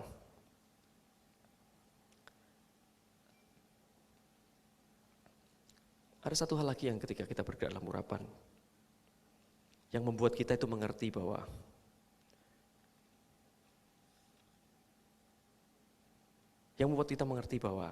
Tuhan itu mencintai orang-orang yang tahu akan kehendak Allah. Anda pernah tahu Yitro enggak ya? Yitro itu mertua Musa. Anda tahu Yitro? Yitro itu mertua Musa ketika Musa itu pergi untuk menggembalakan bangsa Israel. Di Keluaran 18. Yes, di Keluaran 18. Betul. Ya, betul. Ketika Musa itu membawa bangsa Israel keluar, tiba-tiba Yitro itu datang sama Musa. Tiba-tiba Yitro itu datang sama Musa itu, kira-kira saudara ya, Musa itu ketika dia itu mengembalakan bangsa Israel, dia itu meninggalkan istrinya. Dia itu meninggalkan istri dan anak-anaknya, kemudian dia mengembalakan bangsa Israel keluar dari Mesir. Kira-kira kalau ada mertua datang ke Musa, di tengah-tengah dia membawa bangsa Israel, mertuanya itu mau kasih jempol atau mau marah-marah saudara? Menurut Anda itu mertuanya mau ngapain Yitro itu? Anda bayangkan ya, saya belum bisa bayangkan kalau saya jadi mertua saudara. Cuman mungkin ada beberapa Anda yang bisa bayangkan. Saya ini istilahnya punya menantu, ya kan? Menantu menunaikan tugas, istrinya dikembalikan ke kita, anak-anak dikembalikan ke kita untuk kita momong anaknya, dan kemudian dia ditinggal untuk pelayanan, ya kan? Untuk melakukan visi Tuhan.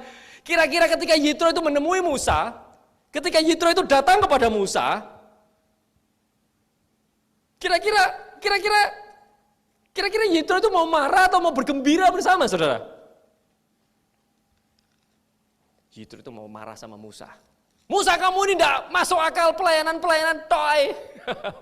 Pelayanan lupa sama keluarga dan segala sesuatunya. Sampai dikatakan ya, Yitro itu datang kepada Musa di salah satu ayatnya. Ini kalau saya cari bisa lama ya. Nah, ayat yang ke-6, disuruhlah mengatakan kepada Musa, aku mertuamu Yitro datang kepadamu membawamu beserta kedua anaknya. Yitro sampai ke sana itu belum bisa ketemu Musa, masih ketemu pengawal-pengawalnya. Mau ngapain gitu ya. Aku mau ketemu Musa, aku ini mertuanya, aku bawa Sipora sama anak-anaknya. Yitro itu mau marah saudara. Yitro yang tidak kenal Tuhan, Yitro yang tidak kenal Allah Israel, yang tidak pernah kenal kehendak Allah, yang tidak pernah kenal maksud Allah. Tiba-tiba, ayat ke-8. Sesudah itu Musa menceritakan kepada mertuanya segala yang dilakukan Tuhan kepada Firaun. Ingat ya, ini yang Musa lakukan. Sesudah itu Musa menceritakan kepada mertuanya segala yang dilakukan Tuhan kepada Firaun dan kepada orang Mesir. Karena Israel dan segala kesusahan yang mereka alami di jalan dan bagaimana Tuhan menyelamatkan mereka. Ayat ke-9. Bersukacitalah Yitro tentang segala kebaikan yang dilakukan kepada orang Israel. Ayat 9. Ayat yang ke-7, ayat yang ke-6, Yitro itu mau marah. Ketika ayat 8 Musa berbicara mengenai kebaikan Tuhan, mengenai kehendak Allah, tiba-tiba ayat yang ke-9, bersukacitalah Yitro yang tidak pernah mengenal Tuhan, tentang kebaikan yang dilakukan Tuhan kepada orang Israel, bahwa Ia telah menyelamatkan mereka. Ayat yang ke-10, kata Yitro, terpujilah Tuhan yang menyelamatkan kamu dari tangan orang Mesir. Dari seseorang yang tidak pernah mengenal Tuhan, tiba-tiba memuji nama Tuhan. Karena Musa menyampaikan mengenai kehendak Allah, tiba-tiba Yitro yang tidak pernah tahu Tuhan itu siapa, memuji nama Tuhan. Dan ayat yang ke-11, sekarang aku tahu bahwa Tuhan lebih besar dari segala Allah, sebab Ia telah menyelamatkan bangsa ini dari tangan orang Israel. Ayat 12, dan Yitro mertua Musa itu mempersembahkan korban bakaran. Tiba-tiba Musa dapat satu jiwa. Seseorang yang tidak pernah kenal Tuhan, seseorang yang tidak pernah tahu, tidak pernah setuju dengan kehendak Allah, tiba-tiba hatinya diubahkan, just in a blink of eyes. Hanya dalam satu makan meja, satu bundar itu, tiba-tiba berubah hatinya. Loh, kenapa kok bisa gitu, Pak? Karena urapan membuat perkataan seseorang itu penuh dengan kuasa. Anda paham? Itu yang membuat ketika kita berdoa seseorang disembuhkan. Komunitas itu harus menuai mujizat. Komunitas itu harus menuai kelepasan. Komunitas itu harus menuai berita-berita terobosan dari orang-orang yang terbelit hutang dan segala sesuatunya. Urapan akan membuat apa yang Anda ucapkan itu penuh dengan kuasa. Yitro itu tidak pernah setuju sama kehendak Allah. At the end of the conversation, Yitro itu menyerahkan dirinya, maka terpujilah Tuhan Allah Israel. Maka terpujilah Yitro, tidak ada Allah, itu Yitro yang bilang, tidak ada Allah seperti Allah Israel. Dan Yitro mempersembahkan korban. Yitro itu orang Midian itu menyembah Baal, dewa-dewa. Dikatakan Yitro itu imam-imam, bukan imam Tuhan, itu imamnya dewa-dewa. Tetapi di ayat yang ke-12 yang mempersembahkan korban. Anda tidak perlu bingung kalau hari ini Anda merasa kayak, sepertinya kesaksian saya ini kayak tidak ada powernya, Pak. Kayak kalau sharing seperti kayak orang cuma dengar lepas telinga kanan, telinga kiri aja. Kalau Anda bawa mandatnya di pundak Anda, otoritas Tuhan itu ada di balik perkataan Anda. Itu sebabnya saya melihat dalam sebuah komunitas, ketika Tuhan ditinggikan, Dia akan membawa banyak orang datang kepadanya sekarang. Anda harus tahu, ketika seseorang berkumpul, Anda harus tahu tujuannya apa. Karena satu hal yang saya tahu, bila Yesus ditinggikan dan salibnya diberitakan, Dia akan membawa semua orang datang kepadanya sekarang. Tidak ada komunitas yang tidak bertumbuh selama muatannya itu muatan Tuhan. Selama visinya itu kehendak Allah, tidak ada komunitas yang tidak bertumbuh. Selama apa yang dibawa itu muatannya Tuhan, tidak pernah kepentingan sendiri, tidak pernah kepentingan dompet Anda, tidak pernah kepentingan hidup Anda. Selama apa yang Anda bawa, itu kerinduannya Tuhan. Tuhan akan izinkan siapa yang berkuasa di balik perkataanmu. Hari ini saudara, saya melihat bahwa urapan itu mengalir ketika seseorang itu mengerti akan kehendak Allah. Ketika seseorang mengertikan kehendak Allah, dia akan berjalan seirama dengan Tuhan. Tidak tunggu-tungguan. Seseorang yang berjalan dalam urapan Allah, Tuhan akan memperbesar setiap usahanya. 10% dia lakukan, 20% dia dapatkan. 15% effort dia lakukan, tapi 30% dia hasilkan. Saya itu tidak pernah sadari kapan urapan itu melangkah. Saya tidak pernah menyebut diri saya ini diurapi. Tapi suatu saat ketika pastor saya itu bilang sama saya, Albert bantu Koko ya untuk gembalakan jiwa di sana. Izinkan saya sharing sedikit mengenai hidup saya. Ketika saya diberikan sebuah beban hati Tuhan, saya tuh merasa seperti Tuhan, ini bukan saya. Ini bukan saya. Masa saya harus menggembalakan jiwa-jiwa yang ada di sana? Tiba-tiba di ruang doa saya, ketika dengkul ini dipakai lagi, tentu izinkan saya tuh melihat beberapa tahun hidup saya, 10, 15, 20 tahun yang lalu. Ketika saya lihat, saya merasa bahwa saya ini bukan siapa-siapa. Dan saya ini bukan orang yang pintar-pintar amat juga. Saya ini bukan orang yang cerdik-cerdik amat juga. Tapi ketika saya lihat 15, 20 tahun dan ketika saya melihat masa ini, tiba-tiba saya cuma bisa bilang gini, Lord, it wasn't me. Itu bukan aku Tuhan. Itu bukan aku, itu Engkau. Ketika itu air mata menangis, Air mata saya tercucur terus mengalir. Saya cuma bilang, Tuhan itu bukan saya. Karena saya tidak mungkin lakukan effort-effort yang macam kayak gini. Saya tidak mungkin hasilkan kayak gini. Ketika saya bilang Tuhan aku tidak punya, ketika saya bilang Tuhan aku tidak punya duitnya, aku tidak bisa bergerak lebih banyak. Tuhan kasih lo duitnya. Saya jarang sharing ini sih saudara. Saya itu orang yang percaya Tuhan bisa jatuhkan uang dari langit. Ada orang bilang, tidak ada Pak, jatuhkan uang dari langit itu tidak ada. Usaha, nanti Tuhan akan bergerak di balik usaha. Saya itu orang yang percaya bahwa Tuhan bisa jatuhkan uang dari langit. Anda paham? Ketika saya berdoa, Tuhan izinkan ada sesuatu terjadi. Tiba-tiba ada sesuatu yang besar terjadi. Itu membuat saya melihat, Tuhan itu seringkali bisa jatuhkan uang dari langit.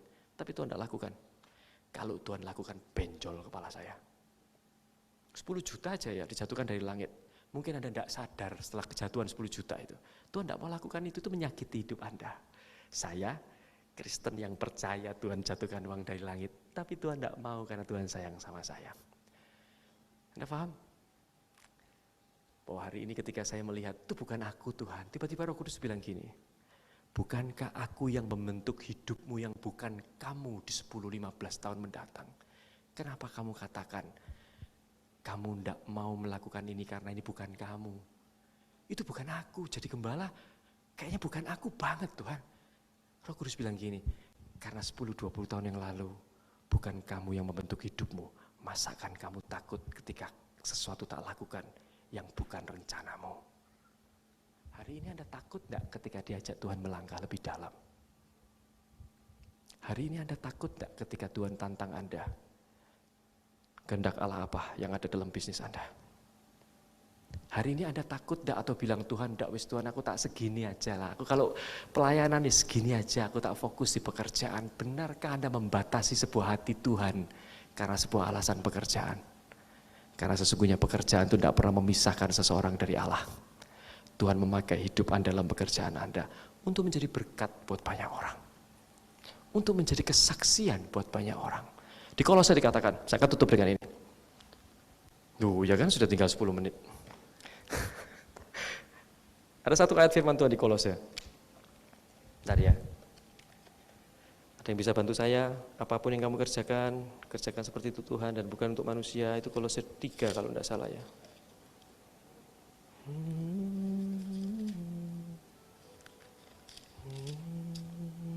Nah, saya duluan. Kolose 3 ayat 23. Apapun juga yang kamu perbuat, perbuatlah dengan segenap hatimu seperti untuk Tuhan dan bukan untuk manusia. Apapun yang kamu kerjakan dalam hidupmu, kerjakan seperti itu Tuhan dan bukan untuk manusia. Ketika kau dibawa Tuhan dalam pekerjaanmu, yang bidang besikah, yang bidang propertikah, kerjakan seperti itu Tuhan. Ini bukan bicara mengenai berikan yang terbaik, no. Bisa itu, tapi bisa lebih dalam lagi. Kerjakan seperti untuk Tuhan, karena ketika kau mengerjakan di pekerjaanmu yang mungkin seakan-akan tidak ada hubungannya, oh Pak saya lawyer Pak, kerjakan seperti itu Tuhan. Loh Pak saya MUA Pak, saya make up Pak, gimana saya menemukan, temukan, kerjakan seperti itu Tuhan. Pak saya tukang jahit Pak, saya jahit baju, temukan seperti itu Tuhan dan bukan untuk manusia. Temukan seperti itu Tuhan dan bukan untuk manusia. Ini dalam sekali. Jangan pernah remehkan sebuah pesan firman Tuhan. Tuhan mau Anda menemukan Tuhan dalam apapun yang Anda kerjakan. Kalau Anda punya anak, Anda harus bilang sama anak-anak Anda. Anda harus temukan, ada kehendak Allah dalam generasi yang Tuhan izinkan terjadi dalam hidup saya. Karena visi Tuhan menggembalakan jiwa-jiwa. Karena visi Tuhan menyelamatkan jiwa-jiwa tidak akan selesai di usia saya. Saya harus punya anak-anak yang melanjutkan visi saya. Suatu saat saya akan mati. Harus ada anak-anak yang melanjutkan visi saya. Saya tidak jadi freak, saya tidak jadi orang yang sok suci juga ketika saya bawa visi ini ke anak-anak saya. Saya tidak jadi orang yang seakan-akan kayak gerejawan tok. No. Ketika saya bawa visi Tuhan dalam pekerjaan saya, orang-orang itu mundur sebentar untuk bilang, go ahead, lakukan. Anda malukah dengan Tuhan? Anda malukah disebut sebagai pastor? Anda malukah disebut sebagai pendeta? Sorry. Saya bersyukur di usia saya hari ini. Saya ditemukan Allah. Izinkan saya melakukan apa yang Tuhan mau dalam hidup ini selama usianya masih ada. Mari kita mau sama-sama nyanyi satu lagu terus kita tutup ya. Ayo. Pak bisa bantu saya nyanyi ya? Hanya ini Tuhan persembahanku, Genap hidupku, jiwa dan ragaku, sebab ku miliki harta kekayaan yang cukup berarti untuk ku persembahkan. Hanya ini Tuhan permohonanku, terimalah Tuhan persembahanku, pakailah hidupku sebagai alatmu seumur hidupku. hanya ini Tuhan persembahanku. Terimalah Tuhan Permohonanku, sebab tak ku miliki harta kekayaan yang cukup berarti untuk ku persembahkan.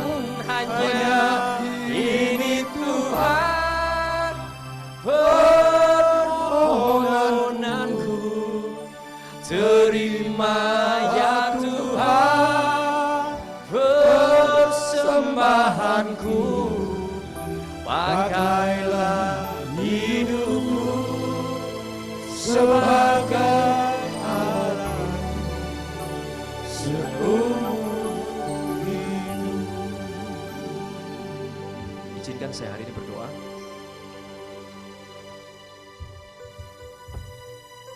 Buat Anda yang rindu untuk tahu apa kehendak Allah dalam pekerjaan Anda, izinkan saya berdoa untuk Anda. Hanya buat Anda yang rindu untuk tahu apa yang Tuhan mau dalam kehidupan Anda, dalam keluarga Anda bisa angkat tangan Anda. Saya tidak minta Anda maju ke depan, jangan hanya angkat tangan saja Anda di tempat Anda berada. Jangan malu-malu. Kehendak Tuhan itu sesungguhnya sesuatu yang murni dalam hidup kita. Kehendak Tuhan itu seperti kalau kita naik Grab, kita taruh tujuannya supaya aplikasi itu bisa diselesaikan. Kehendak Allah itu seperti ketika Anda naik taksi, Anda bilang, Pak, surga itu tujuanku, dan taksi itu akan jalan. Angkat tangan Anda. Tuhan Yesus, kami mengucap syukur buat kebaikan dan kemurahan yang Tuhan berikan. Kami tahu bahwa Kau hadir di tempat ini.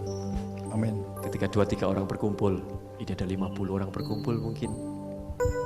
Kami tahu bahwa Tuhan ada di sini.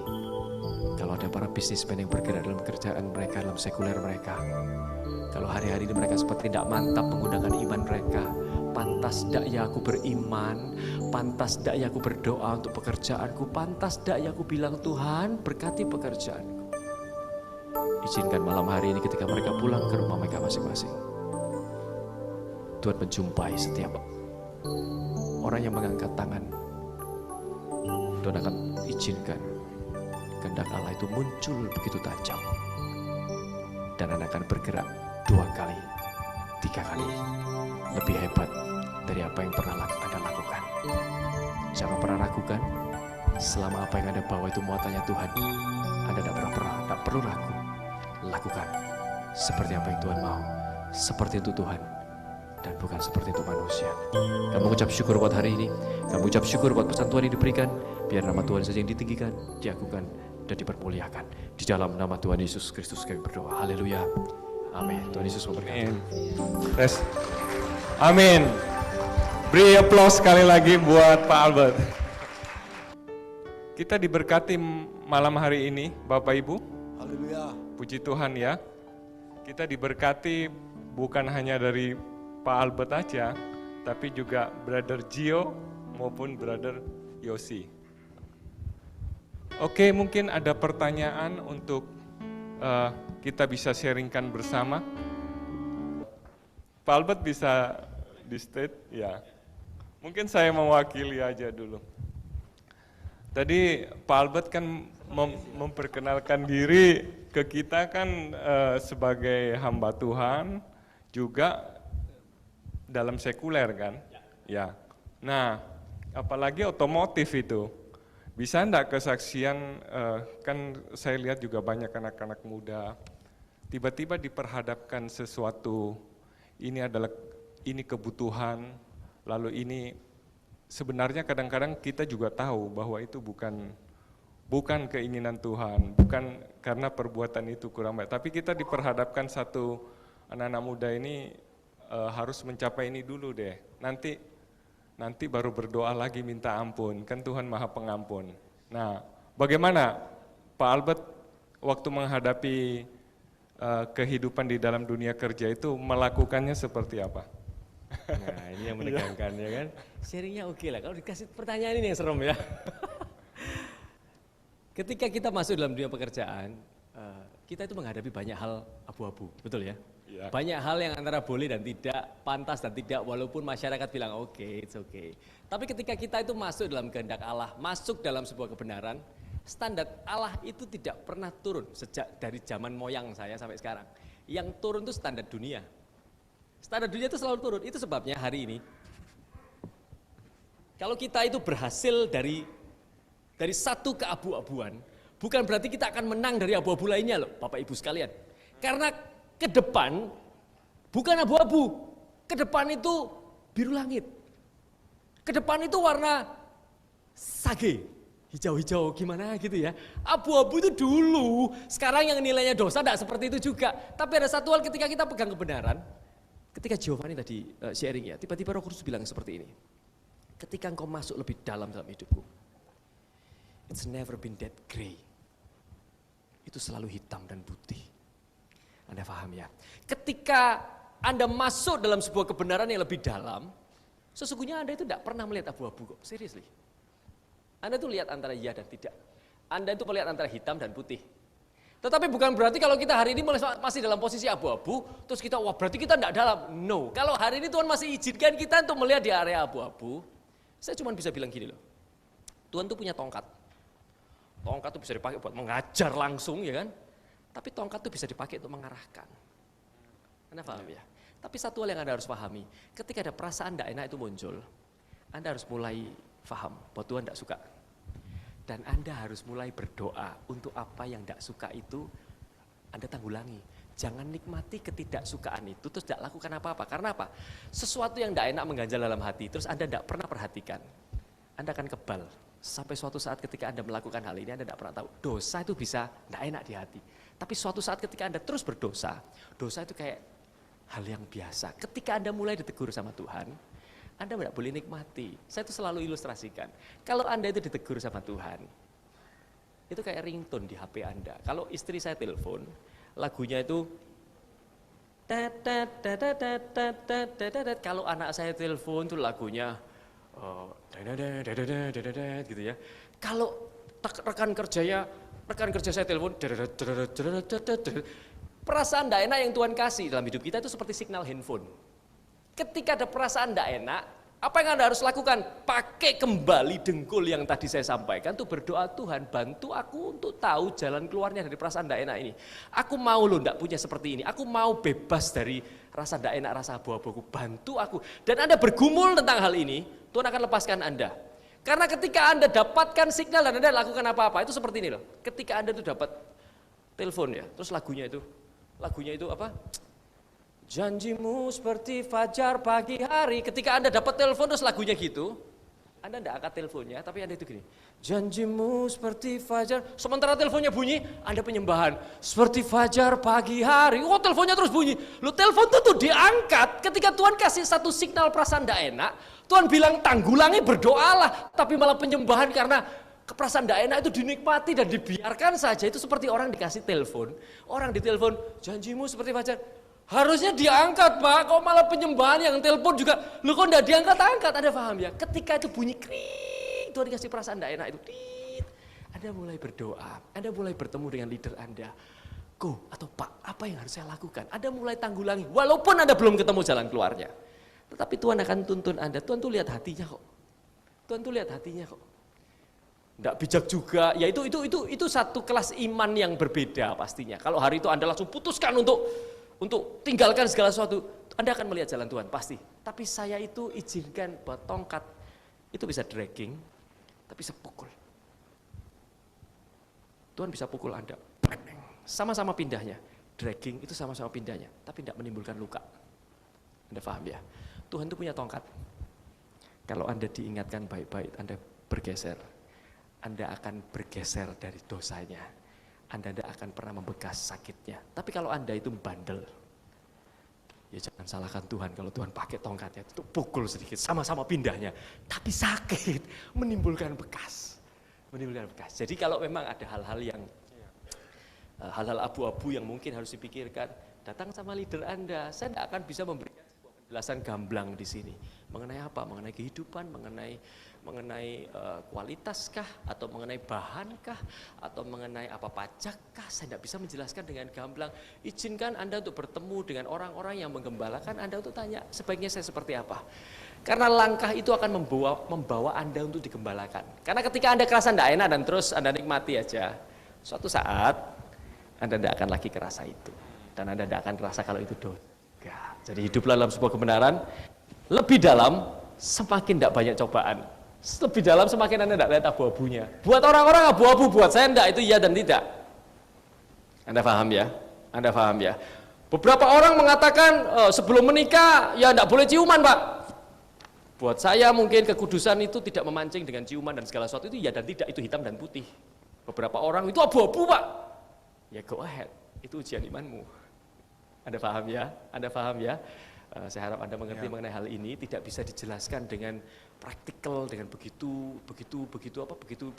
clear, tapi saya kepingin melalui ilustrasi yang ada, Anda bisa mengerti bahwa jangan menikmati teguran Tuhan. Ya. Jangan menyanyi di tengah ringtone yang nikmat. Ya. Betul. Tidak ada jalan selain mendekat kepada Tuhan tadi ya. Tentunya juga mendekat kepada komunitas. Bagaimana Brother Yosi tadi?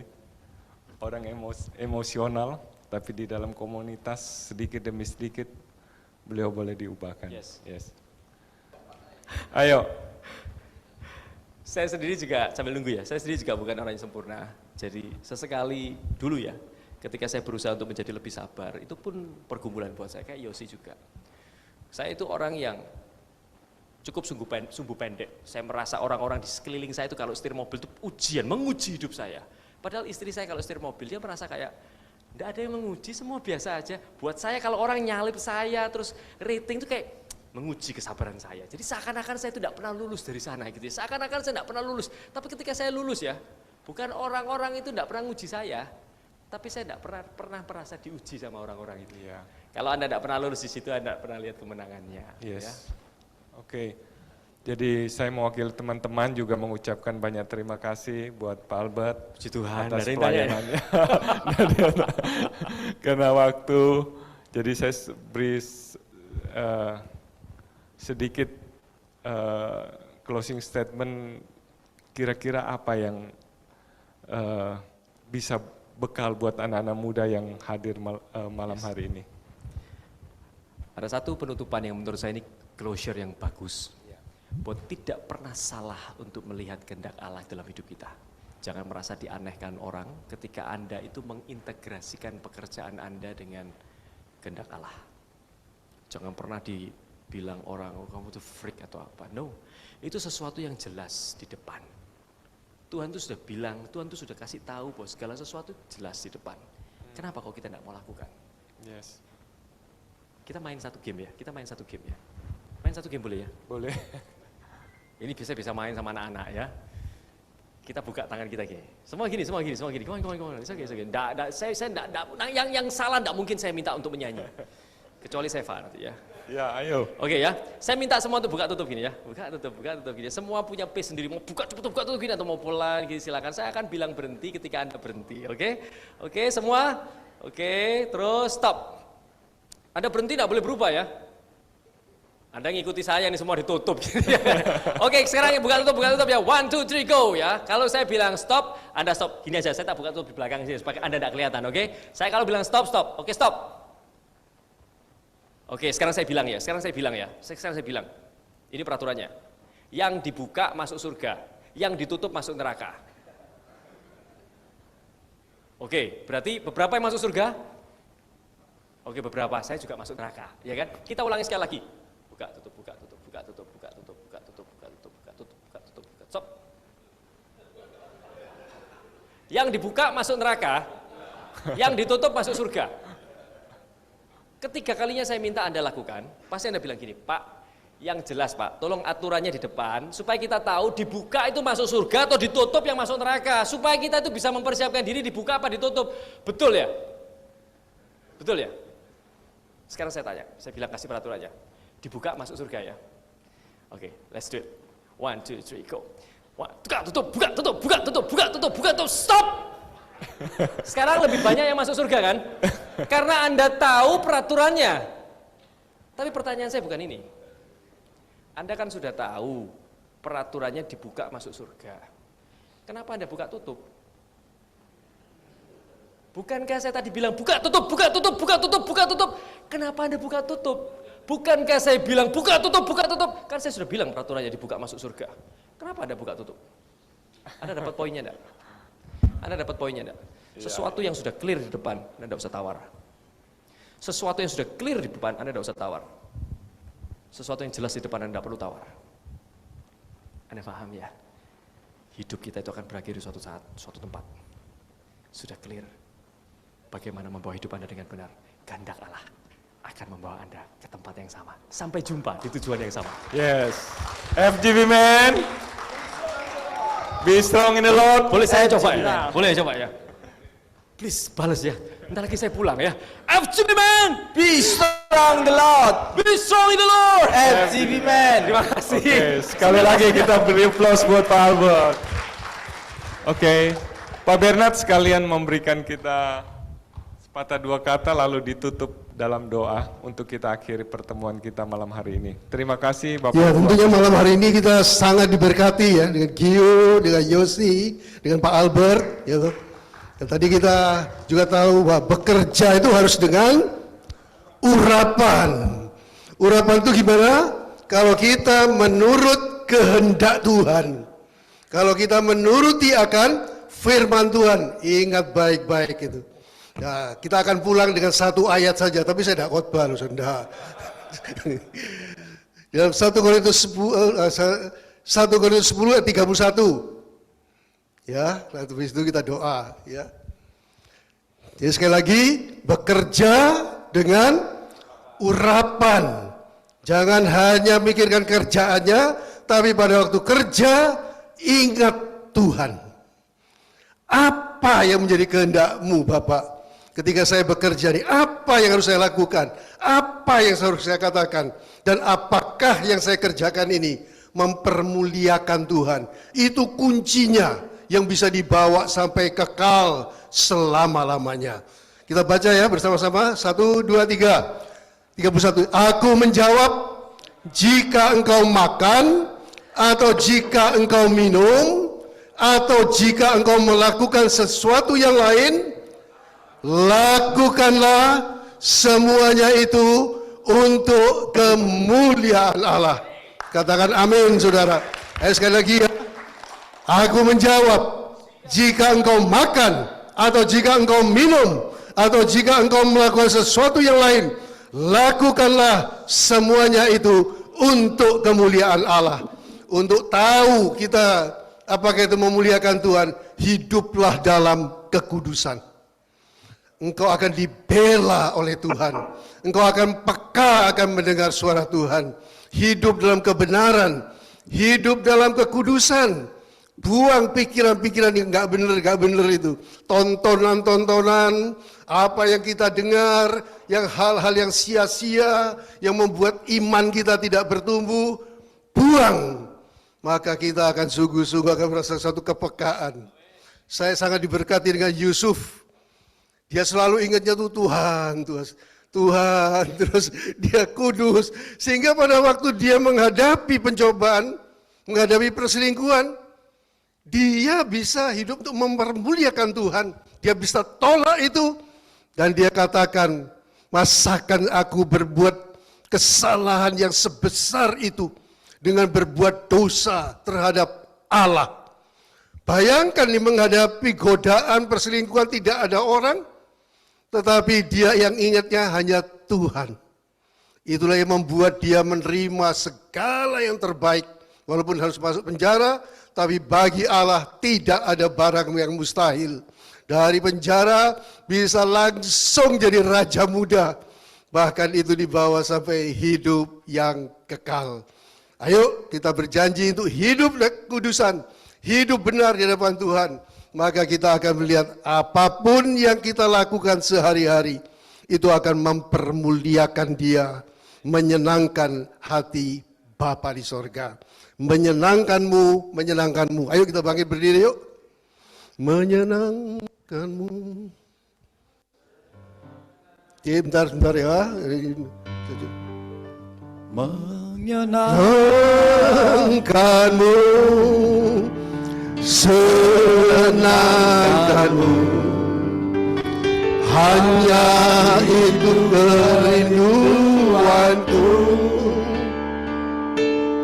Menyenangkanmu, senangkan hatimu, hanya itu kerinduanku. Tuhan, Tuhan, ku menyenangkanmu dengan segenap hatimu, saudara. Tuhan, bentuklah hati ini jadi bejana untuk hormat-Mu, cemerlang bagai emas murni, menyenangkan-Mu, senangkan-Mu, hanya itu kerinduanku. Menyenangkan-Mu, senangkan hatimu, hanya itu kerinduanku. Hanya itu kerinduanku. Hanya itu kerinduanku.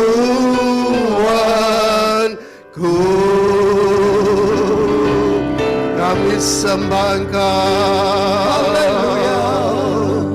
kami sembah,